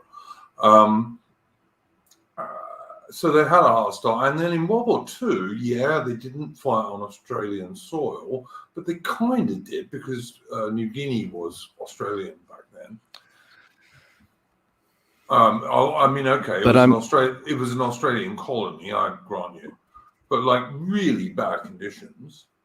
And one of the things I sometimes point out to people is that the first Allied troops to beat the Germans on land were the Australians at Tobruk, and some of the same men. And, the Australian Imperial Force, which was the regular soldiers of the Australian Army in World War II. These guys also beat the Japanese on land, and they were the first Allied soldiers to do that. So, but that's not what I mean. I mean in the sense. Yeah, no, I understand that's not what you mean, but Australia does have some national character stuff that they can draw on, if they choose to do so. But I agree with you that they probably won't, because of all the global homo bollocks that is surrounding us these days. And I think that's a foreign culture now. I mean, the culture from when I was a young adult is a foreign culture now in Australia. All of that stuff might as well be ancient history to a lot of people these days, and we just haven't. We've been victims of our own success, in that, as I said, we've always been on the winning side. We've always been on the up and up. We're not like most countries in the world that have, so take a country like Poland, it disappeared for over 100 years, just ceased to exist as a country, or Hungary. So they were ruled by the Ottomans for, I think, 150 years. Then later, there was sort of the junior member of the Austro-Hungarian Empire. Then they got the communists for several decades. So most places on the planet have they've just lost at some point in their history. They've just lost. There's been no way to spin it other than they've been occupied. They've just lost. And Australia's never really tasted that bitter fruit. So I think that's going to come as a big shock. And precisely because we haven't experienced that, and precisely because we've always been on the winning side, and we've very much bought into this whole weak view of history and the end of history and all of this sort of stuff, that has made Australia incredibly weak and complacent. And as I said, also incredibly arrogant. There's so much hubris in this country. And even when you point out, well, Australia's not doing so well compared to these other countries now. Like, I'm old enough to remember when China was a basket case. I'm old enough to remember when Vietnam was considered a basket case, and yet Vietnam beats us on international academic tests. Now, there are a whole bunch of countries that, when I was a kid, if you'd said, in another 20, 30 years, these countries will be ahead of Australia, everyone would have laughed. Yeah, but and you point this out to people, our and education system has just like plummeted over the last 30 years. Yeah, but people will. There's so much cope. People will say, "Oh, but we teach critical thinking," and we don't teach critical thinking evidently, given what's happened over the past 18 months. We teach critical theory. I don't know about critical thinking. yeah. But they'll say things like, "Oh, they just memorize a bunch of stuff. We teach creativity and critical thinking, and all of this is just cope." So, rather than say, yeah, actually, we've gone down the wrong path, because what would it mean to course correct? We'd have to admit that the modern way of doing things is pretty bad, and the way we used to do things back in the sort of the dark ages, the racist dark ages, the misogynistic, the age of the white male, that the things in those days were actually not too bad. But see, they've painted themselves into a corner ideologically, and so the very things that we would need to admit in order to be able to stop everything really falling in a heap, we can't admit for ideological reasons, and therefore we will continue down this path. It's very frustrating to observe. Well, look, guys, we've got about 15 minutes left, so I've got two final points to put to the Franklin. And the first one is, which we've kind of been getting onto anyway, is China versus Australia. What's your overall look at that one? When I say China, I mean the Chinese Communist Party, obviously.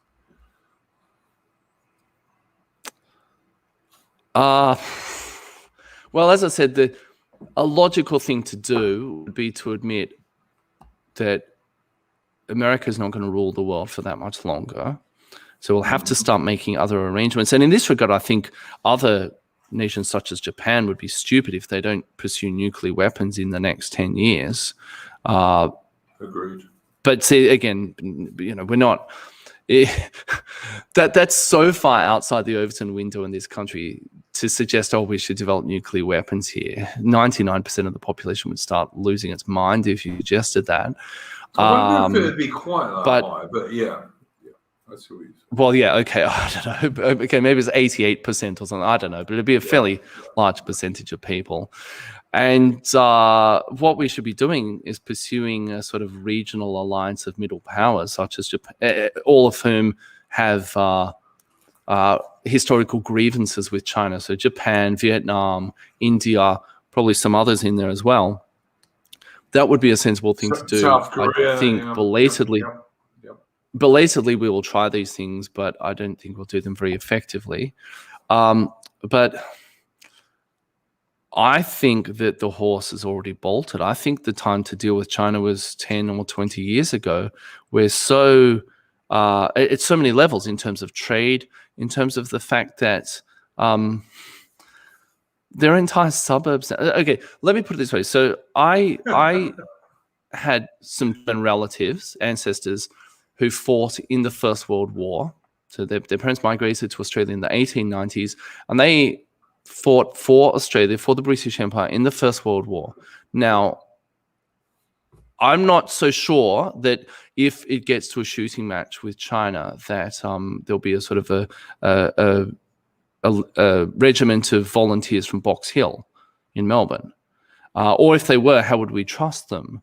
Unironically, probably 3/4 of the students at the University of Melbourne and Monash University and so on, all of our major universities in this country, unironically, probably 75% of those students are spies for the CCP. Yeah. And see, we've hamstrung ourselves because was it something like 1 million people in Australia of Chinese origin? What are we going to do? Round them up and put them in internment camps? Are we going to kick them out of the country? I mean, that's so far outside.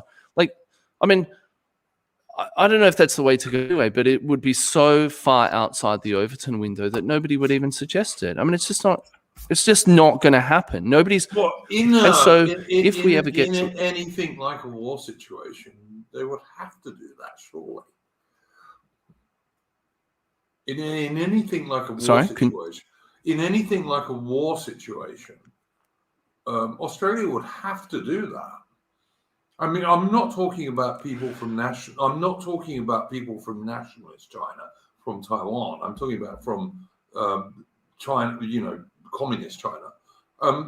They would absolutely have to do that. What option would they have?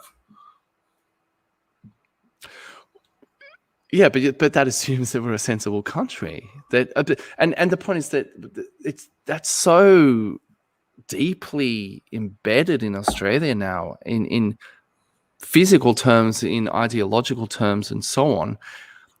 What are they going to just say? Oh, all of those decades of multiculturalism and all of the rest of it. Oh, actually, we've changed our mind. Well, hopefully. I think we are. That's always hopefully. Well, of course. I think we're so far gone at this point. I don't know how they would pull these things off. I'm not optimistic. And China just has to sort of turn the thumb screws economically. Now, maybe China has a whole lot of internal issues and it will fall apart. I don't know, but maybe I think that's probably our. I think they do. Well, yeah, but I have no way. I have no way to assess that because they're hardly transparent. So I have no real way to assess what's happening internally with regard to China. But I think, as I said, there are reasonable options here. There are sensible options, but I don't think we're going to pursue them here. I think we're going to pretend that the American empire is not on its way out. And we're ideologically hitched to that wagon. I think we're going to play pretend for a long time, and by the time we finally do wake up, it will be too late. Yeah. I'm not optimistic about our future in that regard, actually. All right, I totally see where you're coming from, and I don't disagree with you. I do think that if it ever approached war, and I think that's liable to happen, very liable to happen, actually, Australia would be insane not to, shall we say, put somewhere where they can be controlled the vast numbers of people from communist China. Like if they don't, then they're just going to lose. And they might lose anyway. Well, but sorry, carry on. Well, an aspect of that also is that we're essentially importing a new upper middle professional class in this country, and it might be that we end up removing a lot of the competent people because they're compromised, and who's going to do those jobs instead? That's we're so far compromised in all of this stuff. I don't think I've seen a pharmacist, for instance, under the age of 50 who's white in my I have in the recent I have, but not many. Yeah, I see what you're saying. And so we are essentially creating a new caste, if you like, of it's different ethnically and culturally of professionals, and so we might sort of find ourselves in this situation where we'll sort of cut off our nose to spite our face in this regard. We're so compromised, as I think, as I said, I think the time to deal with this kind of stuff was 10 or 20 years ago. And even stuff like last year, I don't know if you heard about this one, but I mean, when they closed the borders and they said, all right, we're putting the brakes on international students, unless they've spent 14 days in another country, so they can't come from China directly to Australia. Yeah, do you remember there was a Yeah, thing where universities were actually paying people to go to Dubai or something like that? There were all these Chinese going to Dubai, for instance. They were being paid by universities because the universities were essentially undermining the federal government's border controls. So this problem is so deep, and there are so many vested interests here that I think we've been completely compromised. I don't know how we get out of this without really, really dramatic responses. Yeah, no, I totally agree. Kind of segues on to the last thing I was going to ask you about. Like I have been accused repeatedly of being a warmonger about China, and like that's ridiculous. I mean, first of all, my son is in the Royal Navy and he's serving on HMS Queen Elizabeth, which has just gone through the South China Sea and is going to go back that way after it's been to Australia, the ship. So, and as the Franklin is a father, I'm pretty sure he can confirm to me that like dads don't want wars, that their children are going to be involved in. We just don't. Trust me. And what would that even mean to fight for Australia at this point, so that the McDonald's can fly a rainbow flag? Is that because that's what? Yeah, I totally agree with what you're saying there. I don't think it's that simple, but yeah, you are correct. You are correct. My kids are not going to go and die so that the Commonwealth Bank can fly a rainbow flag. Totally agree with that. I do totally agree with that. But I don't know. My own view is Australia is worth defending as the real Australia. I guess you're going to say there's not much of it left. There is some. Yeah, but it's I can't help feeling that this is like it's mostly like with ordinary people. It's not the nation state. It's with ordinary people. There's still quite a lot of some of these people would glad. There's still quite a lot of good basic Aussies left, in my opinion. I mean, maybe you don't agree with me, but I think there is.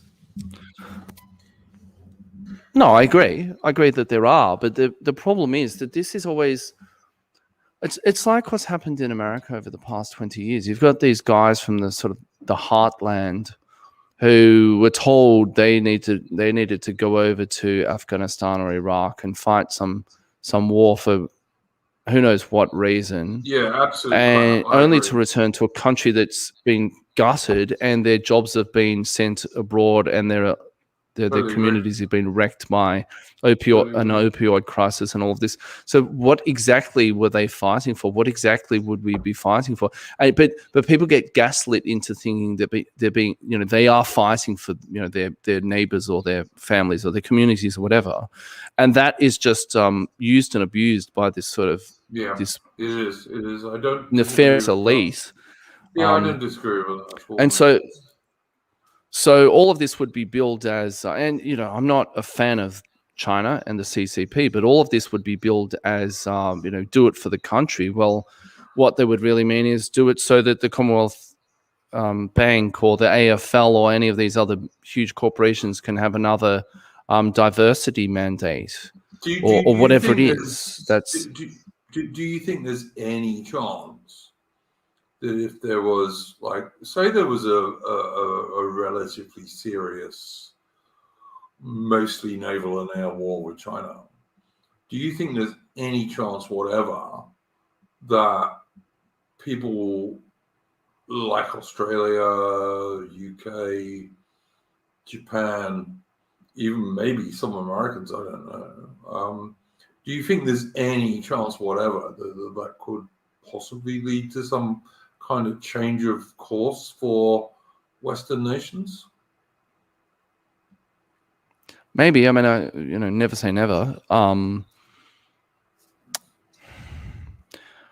No, I think it would be twisted in the way that all of these things are. That it would be. I know that the mainstream media and the government They would say we're fighting for. Yeah.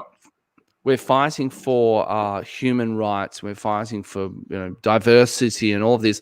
And China is this. It's none of those things, and it's this authority. All right, I think that would be difficult with China. I really do. I think that would be quite difficult with China. I think that, and for one thing, it would be a bigger war than we fought in many, many years in terms of things like aircraft, ships, submarines, missiles, all that kind of shit. This is not like a load of brown people in a sandpit somewhere. No. I think it would be much more serious, and I think there is a chance that, like, people who really wanted their country to survive might have to adopt a more nationalist position. I'm not saying it would happen, but I think there's a chance. It would be portrayed as that China was the sort of the Fourth Reich, in a sense, that we would be the good guys who believed in this sort of rainbow flag or what have you. Yeah, and see, there's some sort of hang on. That's where I'm perhaps differing with you a bit. I don't think that anyone's going to fight for that fucking rainbow flag. They might fight for the Australian flag, like their fathers and grandfathers did, but they won't fight for the rainbow flag. No chance whatsoever.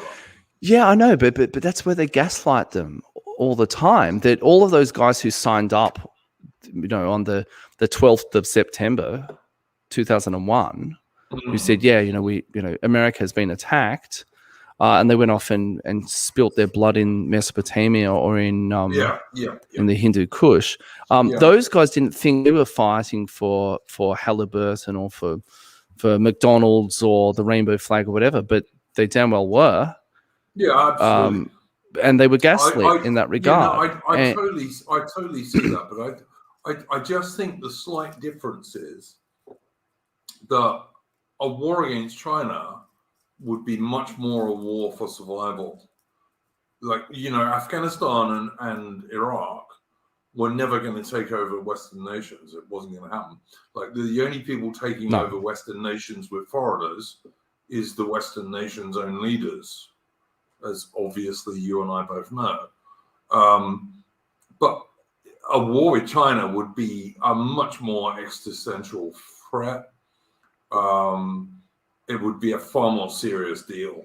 And I don't know. I mean, I'm not saying this would happen, but I just think there is a chance that something like that might lead to a change. Like, in the same way that, like, we were talking earlier about 1914 vastly changed everything.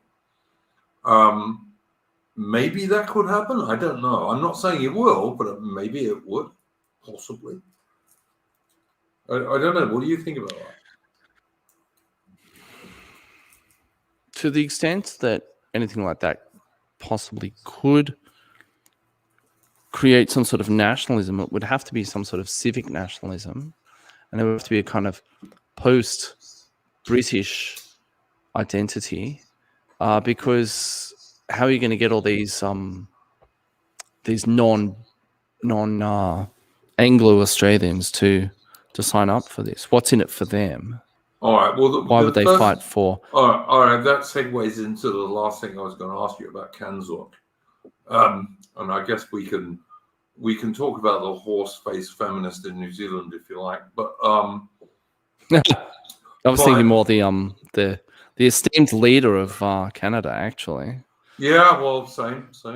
Not denying that. Look, but you got to understand that, Franklin, and I'm sure you do, is that, like, I am a great admirer of the British people. I'm a great admirer of the Australian, Canadian, and the New Zealand people. But it's the people, not the political people who lead them, that I admire. And I still think there is a lot of good in those people. Now, as I said, like, my son's on HMS Queen Elizabeth.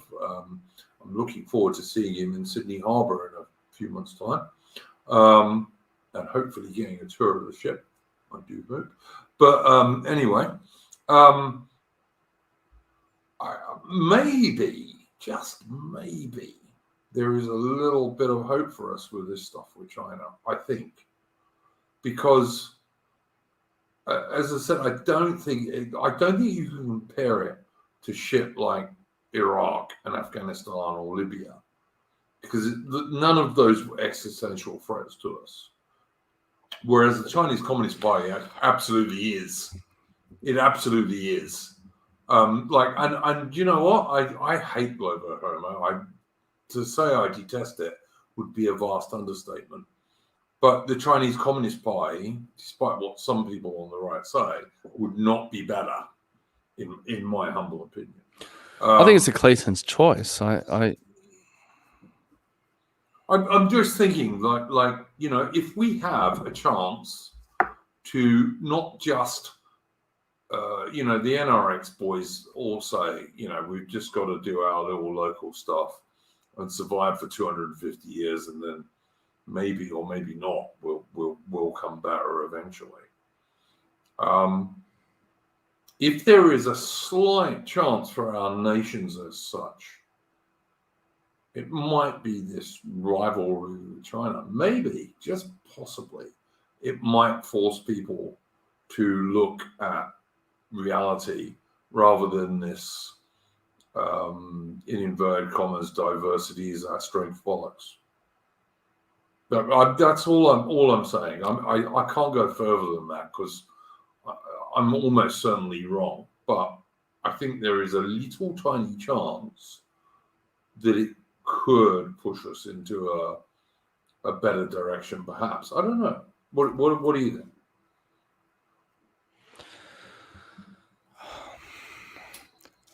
I don't think it's going to get to that sort of point where China's invading Australia. I think this would be a protracted process of decline in the West. And actually, I think Globo Homo probably more has its sights on certain Eastern European countries. Pardon me. But it seems like a Clayton's choice to me. And it might be that as much as I don't like the CCP and think that they're a different flavor of evil, they might be the only, they or the Russians might be the only thing stopping Globo Homo from taking over the whole world. See, I'm sort of destroying everything. I'm entirely neutral on the Russians. Like, at the moment, Russia is a militarily pretty weak country. It's a very powerful land country in its own borders, and it can do one operation like it's doing in Syria, and I think it's doing good in Syria. I think the West is wrong there and the Russians are right, because Assad is not going to be sending jihadis to kill our women and children. So I agree with that totally, but I just think the CCP is a totally different story. I really do. Sorry, can you say that again? I just think the CCP. I just think the CCP is a totally different story to Russia. I'm entirely neutral. Oh, sure. Like, Russia, I think, is neutral. Well, I think Russia is perceived as an enemy of the West because it isn't getting in line on the Well, no, not by me either. But I'm talking about it's Russia and Poland and Hungary are very much perceived as these sort of reactionary states. They're not toe the line when it comes to globo homo and so on. So they're very much in the sights of the people pulling the strings. And ultimately, in one sense, if they're enemies of globo homo, then it's sort of that my enemy's enemy is my friend. In another sense, though, it's a case of they're out for themselves, and that's good, good for them. But that's almost irrelevant to me over here. But the CCP is a whole other beast. But to me, it just seems like a Clayton's choice, because what would it mean for the West to defeat China or to sort of hold them in check? It would probably look like more of globo homo. And I'm not sure that would be a victory for me or my children. No, I totally see what you're saying. Look, I've talked about this a bit, and I know a bit about military and naval stuff, more than probably most people do, to be fair. And like, if you ended up in a mostly naval and air war with China over Taiwan, for example, like as I said, people accuse me of wanting war with China. I don't want to war with China. I don't want to war with anyone, to be honest with you. But if China tries to invade Taiwan, then if the West doesn't respond to that, China's just gonna like gallop over everything, basically. And if you end up in a naval and air war with China, what you're looking at a mostly war that's going to involve ships and submarines, missiles and aircraft. And all right, maybe some Marines to take out Chinese island bases that they've set up and stuff like that. And the West would have a fairly clear thing that it would need to do, which is basically write down the Chinese Navy and the Chinese Air Force. Like, if you can sink 3/4 of their Navy and half their Air Force, you can send them back about 50 years and take out those island bases as well. And I just think the only way that could be done, because the nations doing that would be Japan and Australia, maybe South Korea, America, and I hope UK, because UK has like kind of said, we're going to do this shit now. Like, we're basing warships now in Singapore and this kind of stuff. And I think, like, because I'm a Kansas supporter, I really do think that the UK should support Australia in that sense. The only way that you could possibly do that would be with a fairly old-fashioned sort of nationalism, which might change things a bit. I'm not saying it would by any means. I don't underestimate our enemies in the least degree, but it might change things a bit. It might go back several decades in terms of, like, because you're quite right, frankly, like, no one's going to do this for a globo homo LGBTQ flag. No one is. It would have to be based on nations and the peoples of those nations. And I just think there is a small chance that might change things a bit.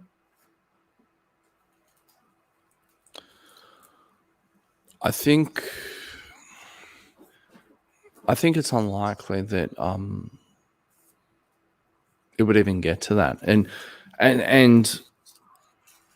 again, I'm not privy to whatever's happening at the high echelons of the CCP.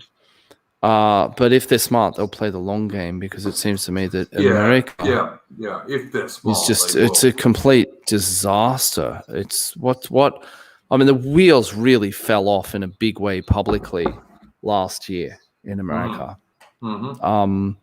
Anyone who thinks that America's going to be in the position that it was in whenever. I mean, I remember the first Iraq War, and there was that. I mean, even the second Iraq War, they sort of went in there and blew stuff up. They lost the peace, but anyone who thinks that America's going to be able to do that in 10 years or 20 years, I think is they won't. deluded. They won't be able to. America, No, they won't. If you're going to do it, you've got to do it fairly sort of like close to where we are now. I totally agree with that. And I totally agree with you that there's so many vested interests, though. Yeah. And if China wants was that, saying, you know? and if China was saying they will play the long game, I'm not sure China is saying, to be honest with you, or the leadership. Yeah, of I don't know China what's going is on with saying. China because only a few years ago they seemed to be playing that game pretty well, Yeah. but in the past few years they've become quite shrill, and a lot of people, ordinary people, in a lot of countries around the world have sort of pricked their ears up, and now they've noticed China. China was trying to sort of slip under the radar, and a lot of people are aware of them now, and they're sort of like, what's going on with China all of a sudden? People who wouldn't really have thought of 5 years ago. Yeah, I don't. That's why I'm saying I don't understand what's going on in China because it's so opaque to me. It seems like there's obviously something going on, because the sensible thing would be for them to play that long game, but they seem a little bit impatient or something at the moment. Yeah. Winnie I don't know Winnie the going Pooh has said, like the Chinese president or whatever the hell he calls himself. Winnie the Pooh has actually said Taiwan is going to be Chinese before he leaves office, which means before he dies. And he's quite old, as far as I can work out. Yeah, and they also they have the goal to unify China by the 100th anniversary of the end of the Civil War. Yeah, and Taiwan's never really been part of China, has it? Not really. No. But that that's not how they see it. I suspect what's happening is one of two things. Either they're looking at a whole lot of long-term trends, like their demographic trends and so on, and thinking that China's sort of getting over the hill.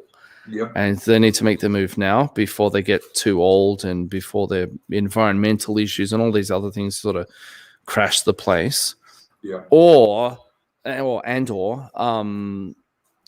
Jinping is possibly being outflanked by say PLA generals from the right who are ultra nationalist, and he's having to sort of placate them to some extent, and he needs to be careful that he doesn't get outflanked from the right. I suspect it could be that as well, but I really don't know. I have no idea what is going on there. I will just say, Evolve Saxon, a comment I've just put up. I'm not sure if I care if China bulldozes Taiwan. The people are ethnically Chinese. Certainly not something I am willing to sacrifice Brits over.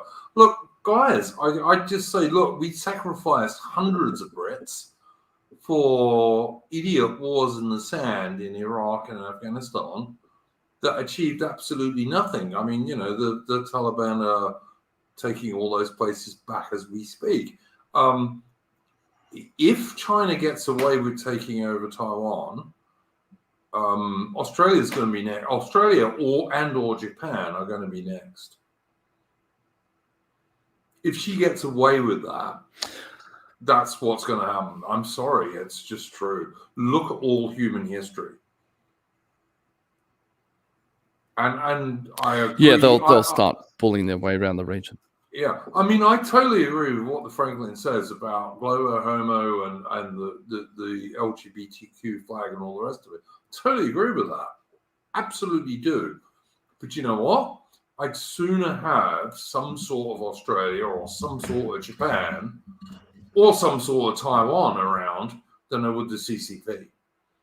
Because I reckon they're even worse than they're now Globo Homo overlords. I don't get the people on the right who somehow or another think the CCP are good people, because they're not. They wouldn't be good for us. They wouldn't be good for our children. But that's just my own opinion, and I'm sure the Franklin knows more about this shit than I do, so I'll pass it over to him. Yeah, I think that would be the first of many ways in which they'd start bullying smaller nations in the region. Yeah, I think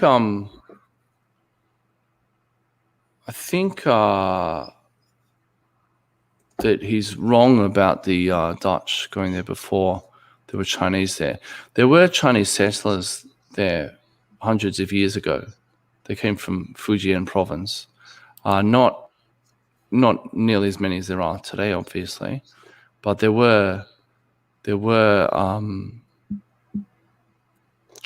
Chinese settlers. Yeah, of course, Taiwan hundreds of years ago. But Taiwan was never fully part of China, as far as I'm aware, anyway.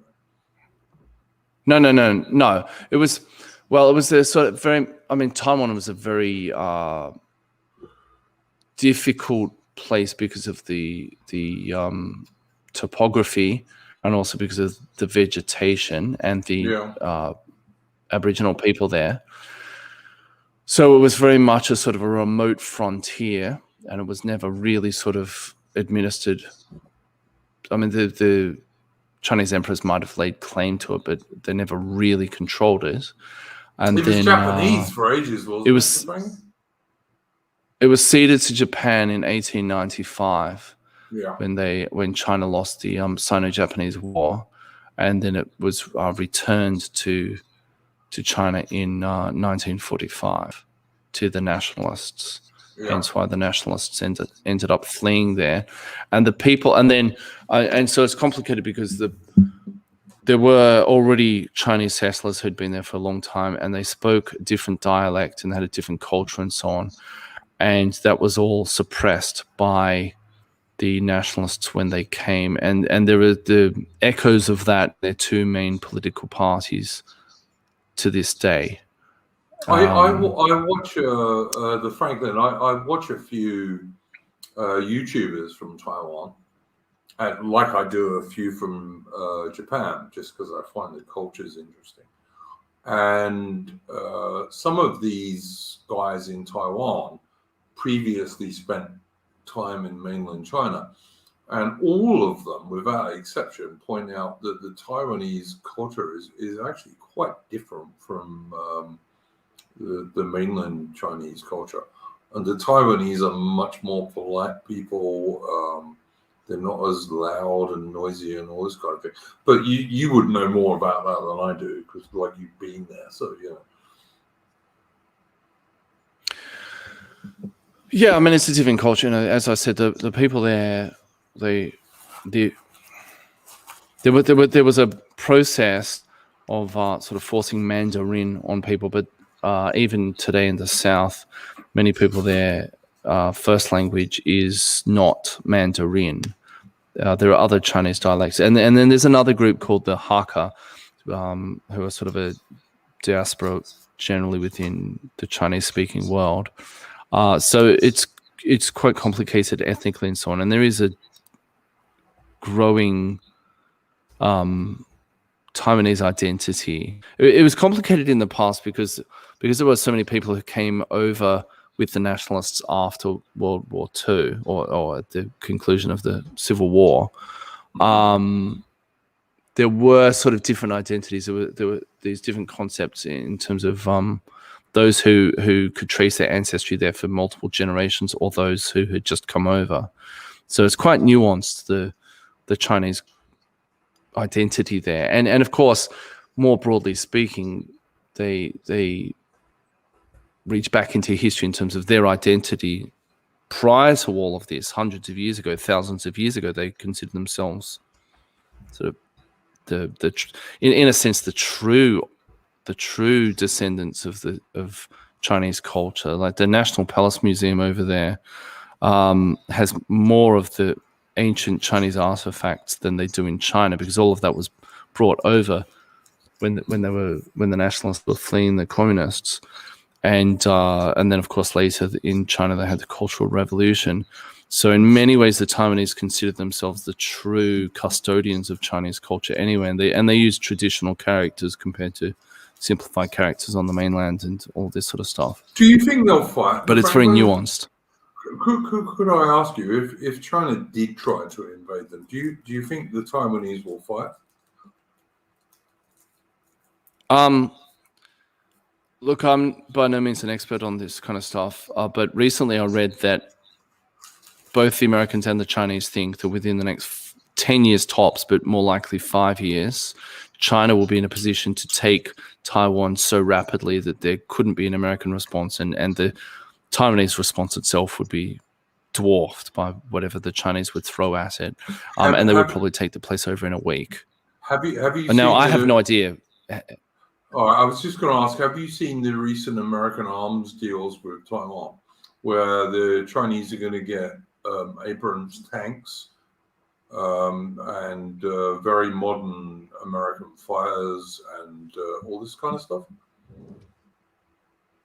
Where the Taiwanese are going to get these things? Yeah, they're going to get, because the Taiwanese have been trying to get these things for years, but just recently the Americans have agreed to sell them to them. And the Abrams is a much better tank than, for example, China has. So I don't know, this winning in a week, even if they could. Well, I don't know. I kind of think that like naval forces could respond within a week, to be honest. But yeah, I have no idea. Taiwan's getting a lot of new weapons. Look, I really don't know. I don't know. Would the Taiwanese fight? Again, for the Taiwanese, I also have no sympathy for them because they had their opportunity. I think when they lifted martial law, when was that? Was it 87 or 89? I think it was 89. Anyway, at the end of the 80s, when they lifted martial law and they became a democracy and all of this kind of stuff, I think if they had said then, we want to declare independence, rah, rah, rah, the rest of the world would have supported it. Now, China might have held a grudge since then, but they would have been in a much better position. Taiwan would have been in a much better position. The trouble is that this is where it gets into all this sort of absolutely crazy politics there that I think up until relatively recently, the nationalists in Taiwan, who are one of the major parties, and they were in power until 2004, 2008. Hang on, let me think about this. 2004, I think. They were in power until then, and they still claimed control over China. They still had politicians who supposedly represented regions of China, and it was still part of their party platform that they were going to retake the mainland. So as long as they were doing that, they were never going to declare Taiwan as independent because they, in effect, they would have had to relinquish all of China to do so. And so they had their opportunity politically then, but they also had their opportunity economically. But people were making money hand over fist and they didn't want to rock the boat. If you go to Taiwan, there are a lot of... it's actually one of the richest countries in the world in terms of millionaires per capita and foreign reserves of foreign currency.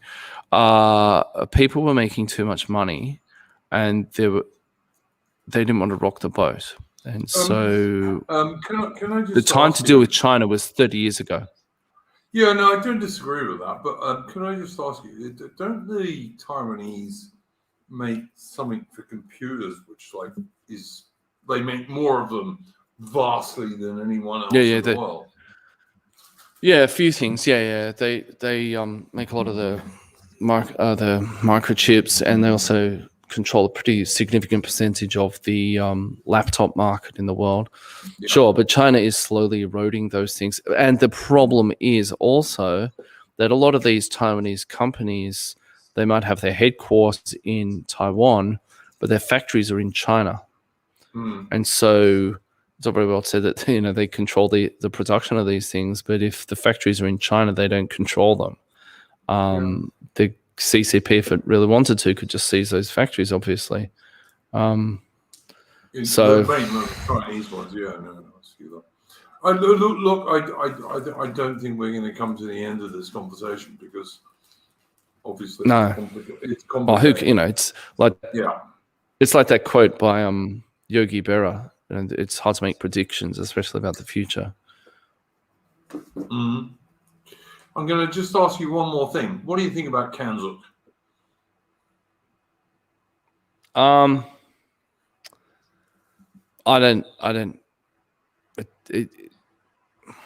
don't hold any sort of love for the idea. I think at this point, aside from the fact that we'd have to deal with Justin Trudeau or Jacinda Ardern, or for that matter, even Boris Johnson. I mean, that guy's a clown as well. But also, I mean, what would it mean that we shuffle some people from one sort of globo homo province to another globo homo province at this point? I don't even know what that would mean. Like, what does the average what do I share in common with the average Canadian about what I share in common with sort of a random Australian? And by Australian, I mean anyone with a passport. So I don't know. It doesn't as a military alliance, maybe, but what's the combined military of all of those nations? I don't know. But it's other pretty than good. that, It's actually pretty good. The combined military alliance of Britain, Australia, Canada, and New Zealand is actually not bad. Like it's probably it's definitely 2 or 3 in the world. Obviously, they're quite spread out and that sort of stuff. So there'd be those sort of issues. But in terms of just the sort of some sort of cultural or political idea, I don't know. I mean, I think the political. We're not talking about the political is bullshit. All right, because we're agreed, global homo, but cultural in terms of the ordinary average people, I think that's much stronger. In some ways, but again, I imagine that as much as the average Canadian would probably hate to admit this, they have been thoroughly colonized by American consumeristic globo homo culture as well. And so what is the average Australian, the average resident of Melbourne or Sydney or Toronto or Vancouver is a denizen of Starbucks or something? Who are these people? I have to say, frankly, much as I like you, I think you're a bit too black-pilled on average Aussies. I think there's a lot of pretty good average Aussies still. But though I have this same argument with people about Britain, I think there are a lot of good average British people. I know for a fact that this is also true in Canada, and I suspect, although I don't know it because there are not enough Kiwis, that's also true in New Zealand. I just think it's very easy for us on the right because we listen to, to lose sight of the fact that there's a lot of basically non-political people who really quite strongly agree with us. But there's no way for them to express that because of the way the MSM is and the Overton window and all this kind of stuff. I don't know. What do you think about that one? I think there are a lot of good people here, sure. But they're completely powerless. And then there are a lot of people who they're just sort of they've been completely deracinated, completely decultured, such that they know what's on TV, that kind of stuff. They know what's on reality TV or that kind of thing. They don't. If you said if you just started asking them questions about Australian history, or they whipped out some different banknotes and said, who are these people on the banknotes? This sort of thing, whatever it might be, they would just sort of, unless it happened within their lifetime and directly happened to them, they wouldn't really know very much about anything. And so this way, this concept of sort of Australian identity, I don't even know what that is. No one has ever really been able to articulate what that is in the year 2021. You kind of do, actually. What you're really saying... I say what that is. You in a cynical sense, I do. Yeah, but I mean, even in a non-cynical sense, you do. Like, if you were writing about Australian history, I think you could write fairly based Australian history. I just think that you're but I'm not talking about that. I'm talking about... I just think you're a little bit too black-pilled about what a lot of average Aussies, who, as you say, are powerless and don't really have a way to express what they believe. I think there's a lot of Australians like that, just like there are a lot of Brits like that. You know, they're still basically good people. They do understand, like, not maybe the nuances of it, but the broad strokes of history. And they're just not allowed to speak about it. I don't know. That's just what I think. From talking to ordinary people, you know, and I do talk to ordinary people quite a lot, and they're a bit more based than some of us on the right think they are. But as you say correctly, they have no power and they have no real way of expressing themselves. And I think that's the biggest issue. Yes, but also, as I've said, I think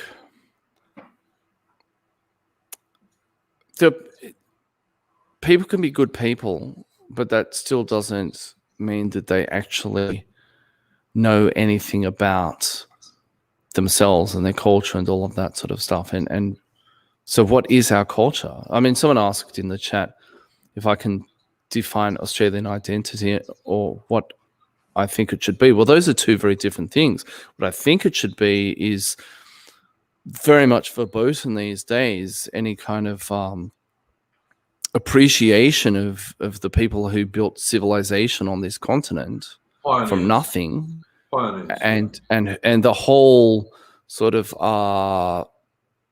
reaching right back before we were even on this continent into Western history, all that sort of stuff, the problems that all Western countries are having, but we have them here in spades because we don't have 2,000 years of history. Like a lot of European countries can reach back thousands of years and say, this is our history. This, Franklin, you kind of do, because you have to be someone like me who's willing to read books about these things. People don't read books.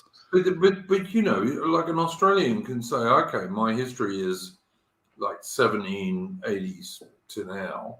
But an Australian can also say, well, I've also got to look at Anglo-Irish history. And then before that, I've got to look at Western history, because obviously that's where Australia comes from. But people don't think like that. That's what I'm saying. What I might think it should be is not how it is. How I would define modern Australians is, I would define Australia as being like an airport or a shopping mall. You have a whole bunch of people walking around, and it's the same crap at every other shopping mall on the planet. It's the same crap at every other airport on the planet. And you have this sort of superficial thing of, you go to the food court and you can have any kind of cuisine from around the world, and that's meant to be multiculturalism. But that's just this sort of thin veneer on top of the fact that everyone's just consuming crap that's pushed on them, and they have no sense of where they've come from, and in some sense they don't even have a sense of where they're going, but they live in this sort of eternal present that's manufactured by other people for them. That's all they have in terms of culture. It's these reality singing TV shows, or it's home renovation shows on TV, or it's whatever, all this stuff on TV. Sorry, Anzac Day, the Frank. But what is Anzac Day these days? Because if we're really honest about it, if we were to bring all those guys from way back then, 1915, bring them into the future, they'd be racist. Spinning. Yeah, well, that's right. And people would, if people met one of these guys, they'd be saying, "Oh my God, look, this guy is this racist, misogynistic, homophobic, rah rah rah." But we have this. It's this thing that we do where.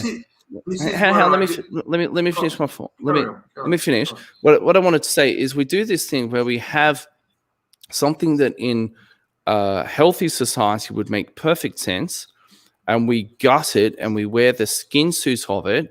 And so we parade this thing around for Anzac Day, but this year we'll pin whatever the cause du jour is. So if it's gay rights, or if it's trans rights, or if it's whatever, we pin that on it, and we wear the skin suit of what would be a sane expression, a healthy expression in a sane and healthy society.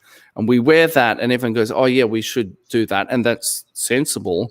But it's actually just the skin suit of a real culture, and that then becomes the vehicle for all this other nonsense, and we sneak that in the back door. Yeah, we don't. It's macabre. I don't disagree with you, and I think much of what you said there is entirely true. But I still think average Australians,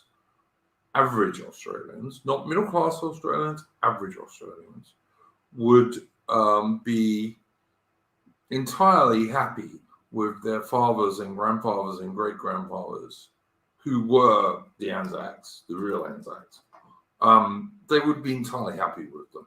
I just don't believe that most Australians wouldn't be happy with those people. Yeah, a lot of people on the left wouldn't like them. You know, but they're the ones with power, and yeah. No, I don't disagree with that. But how's it working out for these average Australians? You know, their kids are going to school, and their kids are not like that. Their kids are being indoctrinated with the laws, and so how's it working out for these guys? How did it work out for the Anzacs? How did it work out for the next generation, and so on, down to where we are today? And so everyone goes along thinking that they're getting this other thing, and that's a noble impulse. Don't get me wrong, but they think they're getting that thing, and then one day they wonder why their kid has turned into something else, because that's just been the sort of it's been the sort of Trojan horse, if you like.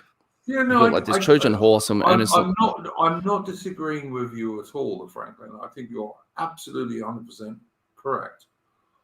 And I've had this discussion with people in Britain. The only thing I would say, and it's difficult to explain what I mean, but like and you're right, they have no power. This is the big deal. They have no power, and they have no way to really express their views. But if you go to the vast majority of ordinary real Australians or ordinary real British people, they aren't fuzzed. They're not. They don't say much because they're not allowed to, because it's outside. What was it? How many people voted? Well, no, but how many people voted for gay marriage in that 2017 plebiscite? It was 2-1. It was how many people didn't vote at all?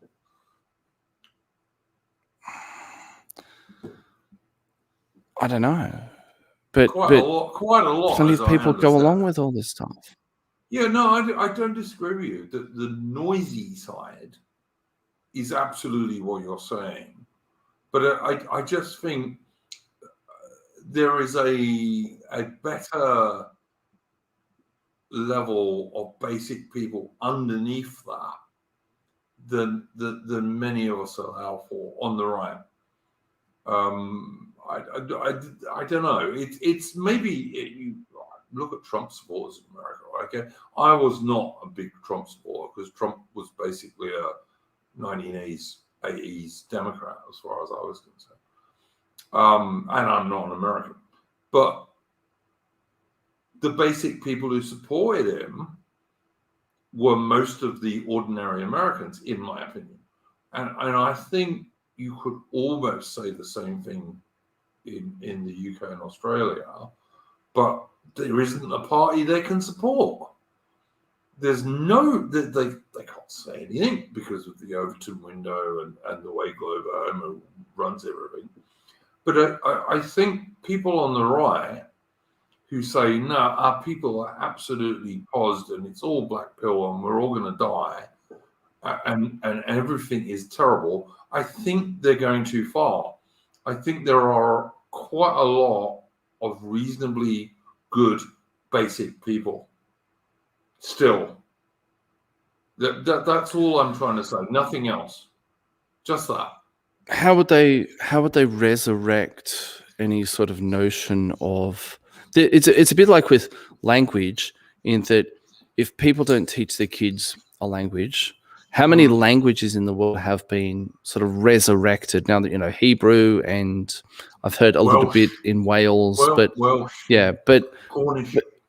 language death is a thing, right? And so and more broadly with culture, that if this is the problem, that if all these insane leftists went away right now, okay, awesome, but it's not like we would return to, you know, how it was 100 years ago or whenever, because people we just wouldn't have that knowledge or those skills. Without giving too much away, I have tried to get involved in some local cultural organizations, and I'm the youngest person by 20 years. Yep. Nobody my age, certainly not men, will get involved in these things, because that's like getting involved in the arts or that sort of stuff is sort of considered dubiously, you know, like you're not quite masculine if you do that sort of stuff. And so these organizations that I'm in, they're not going to exist in 10 years' time, because I will possibly be one of the only people left alive. And that's all gone at that point. That culture's gone. After these people there, either really early baby boomers or even silent generation. When those guys go, it's gone. We've lost that, and we're not going to revive that. We can't. It's not the same thing. It would be like me saying right now, "Oh, well, I'm going to go and become a druid. I'm going to, you know, revive sort of pagan culture or something like that." What would that mean? How would I even know that I did the rituals correctly or what have you? It's like that. I can tell you from direct experience in trying to get involved in these things. I'm the youngest. I'm 45, and I'm the youngest person by 20 years in some of these organizations. Yeah, no, I no don't. one. I'm not disagreeing with you, mate. I'm really not. It's just all right. Let me try. I've got to try and explain this. I'm from a very working class background, as anyone can tell from my accent. But the people I grew up with, and even some of my contemporaries, are still reasonably based, but they're not into high culture, generally speaking. I mean, obviously there are exceptions, but they're generally not into high culture. And on the right, we tend to value high culture, correctly in many respects. But it is so easy. I'm trying to work out how to say this. It is so easy for us on the right, with maybe a bit more knowledge and education than some other people. It's more knowledge than education, because I'm not particularly well educated, really. I have a reasonable knowledge, but it's very easy to undervalue ordinary people and to not understand how based a lot of ordinary people are. and I think we tend to do this. I am a big I'm not saying that fan. there aren't. Look, I'm a big fan of Dave the Distributist, for example, who I know is a friend of yours. And I think he tends to do this a little bit because he's an intellectual kind of bloke. And so are you.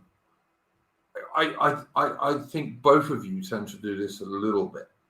And it's not a criticism. I love both your channels. Everything you say, I like 90% of it I agree with. But I think you both a little bit undervalue ordinary people and how they haven't totally lost their connection with their base and with their fathers and grandfathers and great grandfathers. I don't think they have as much as some of us on the right think they have, if that makes any sense. I know a lot of these young sort of guys, I'm pretty sure a lot of them are fairly based. And I know a lot of these guys in real life too. And I'm not saying that they're we need to distinguish between that and the fact that, okay, so what do you do next? What comes after that? Because as I said, I don't see young people in this. And it's not just high culture, because people have lost all of their low culture too. The sort of folk ways have been lost completely. Even more so than high culture, actually. High culture is still somewhat preserved. There are still places you can do it, but low culture has taken an absolute battering. And the other thing, do they still do bush dances and things, the Franklin, in like? No. I know a guy here who said that they used to do all that, say 10, 15, 20 years ago, but a lot of that stuff is just completely gone. No, it's even in these rural areas like where I live, it's there's been a massive erosion of culture.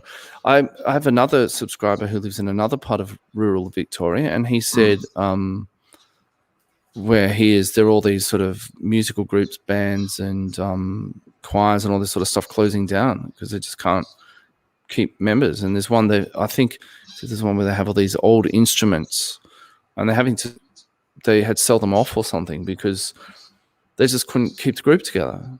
There was no one doing this stuff. Have you, and the thing, and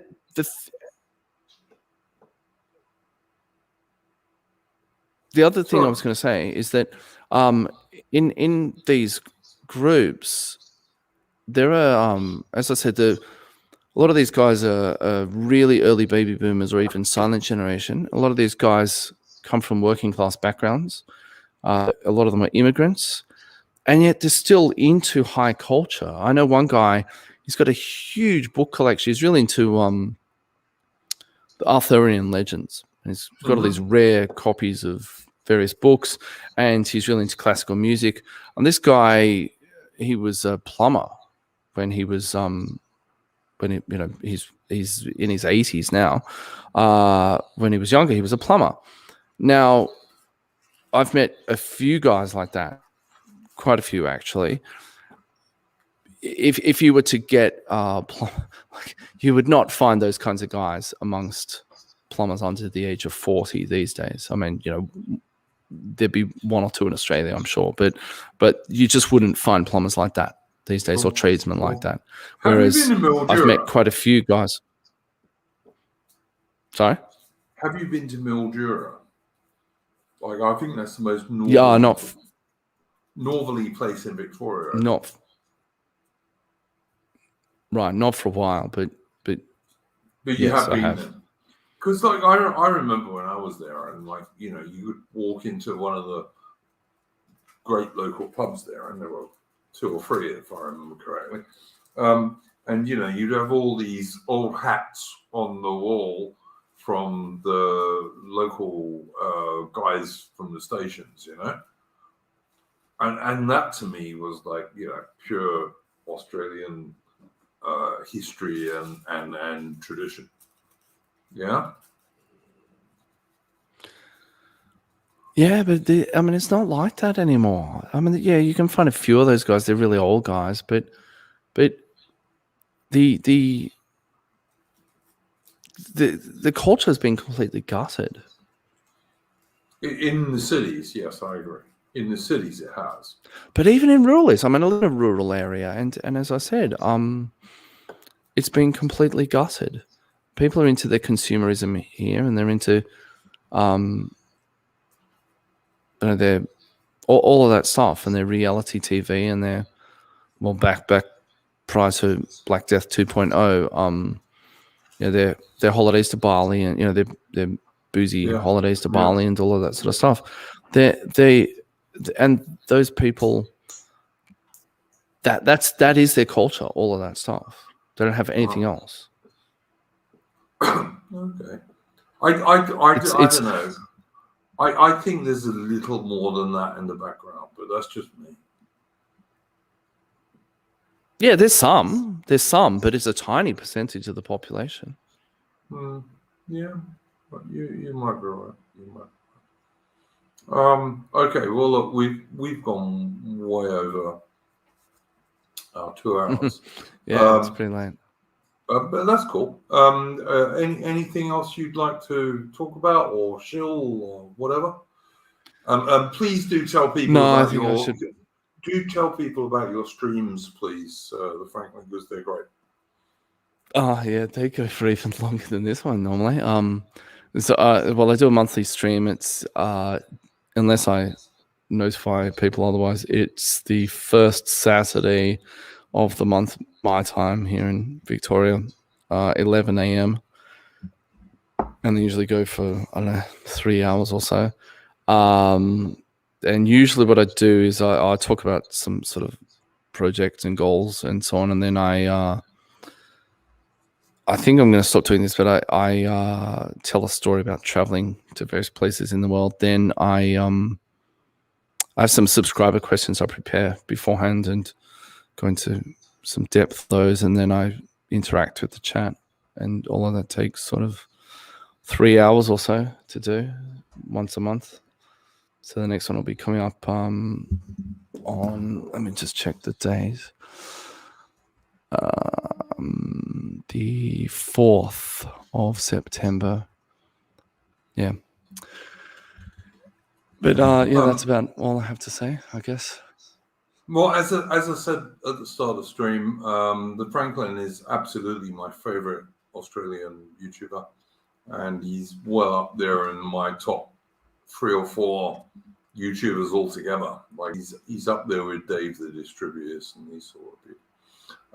And if you would like to check out his channel, it's in the description of this video. Thank you very much for coming on the Franklin. It's been a real pleasure. Thanks for having me. Yeah, man, you're one of my favorite YouTubers by a long, long way. Evolved Saxon is asking, am I streaming tomorrow? Yeah, there'll be a Splendid Isolation stream on Saturday evening UK time, 9 p.m. On this occasion. We're going back to 9 p.m.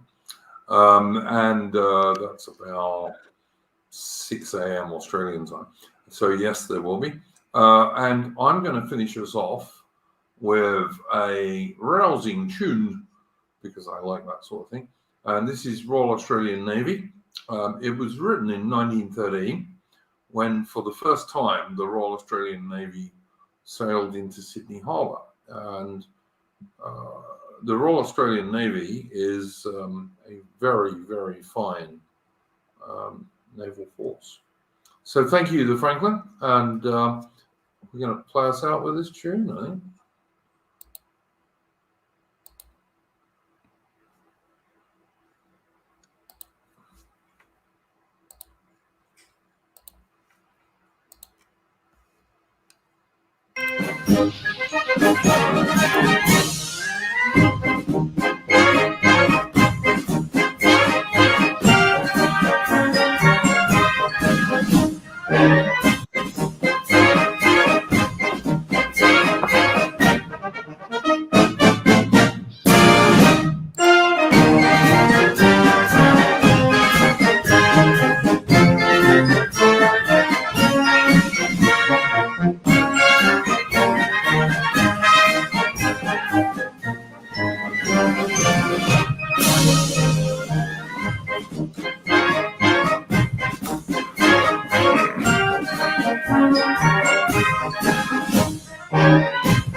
All right, then. There we go, ladies and gents. That was Royal Australian Navy, as I say, written in 1913. For the first time, the Royal Australian Navy sailed into Sydney Harbour. And it's a very fine Navy. Thank you again for the Franklin for joining us. And I will see you on Saturday evening UK time, which is Sunday morning Australian time, for the next splendid isolation stream. So good night, ladies and gentlemen, and go well. And don't forget to like and subscribe to the channel.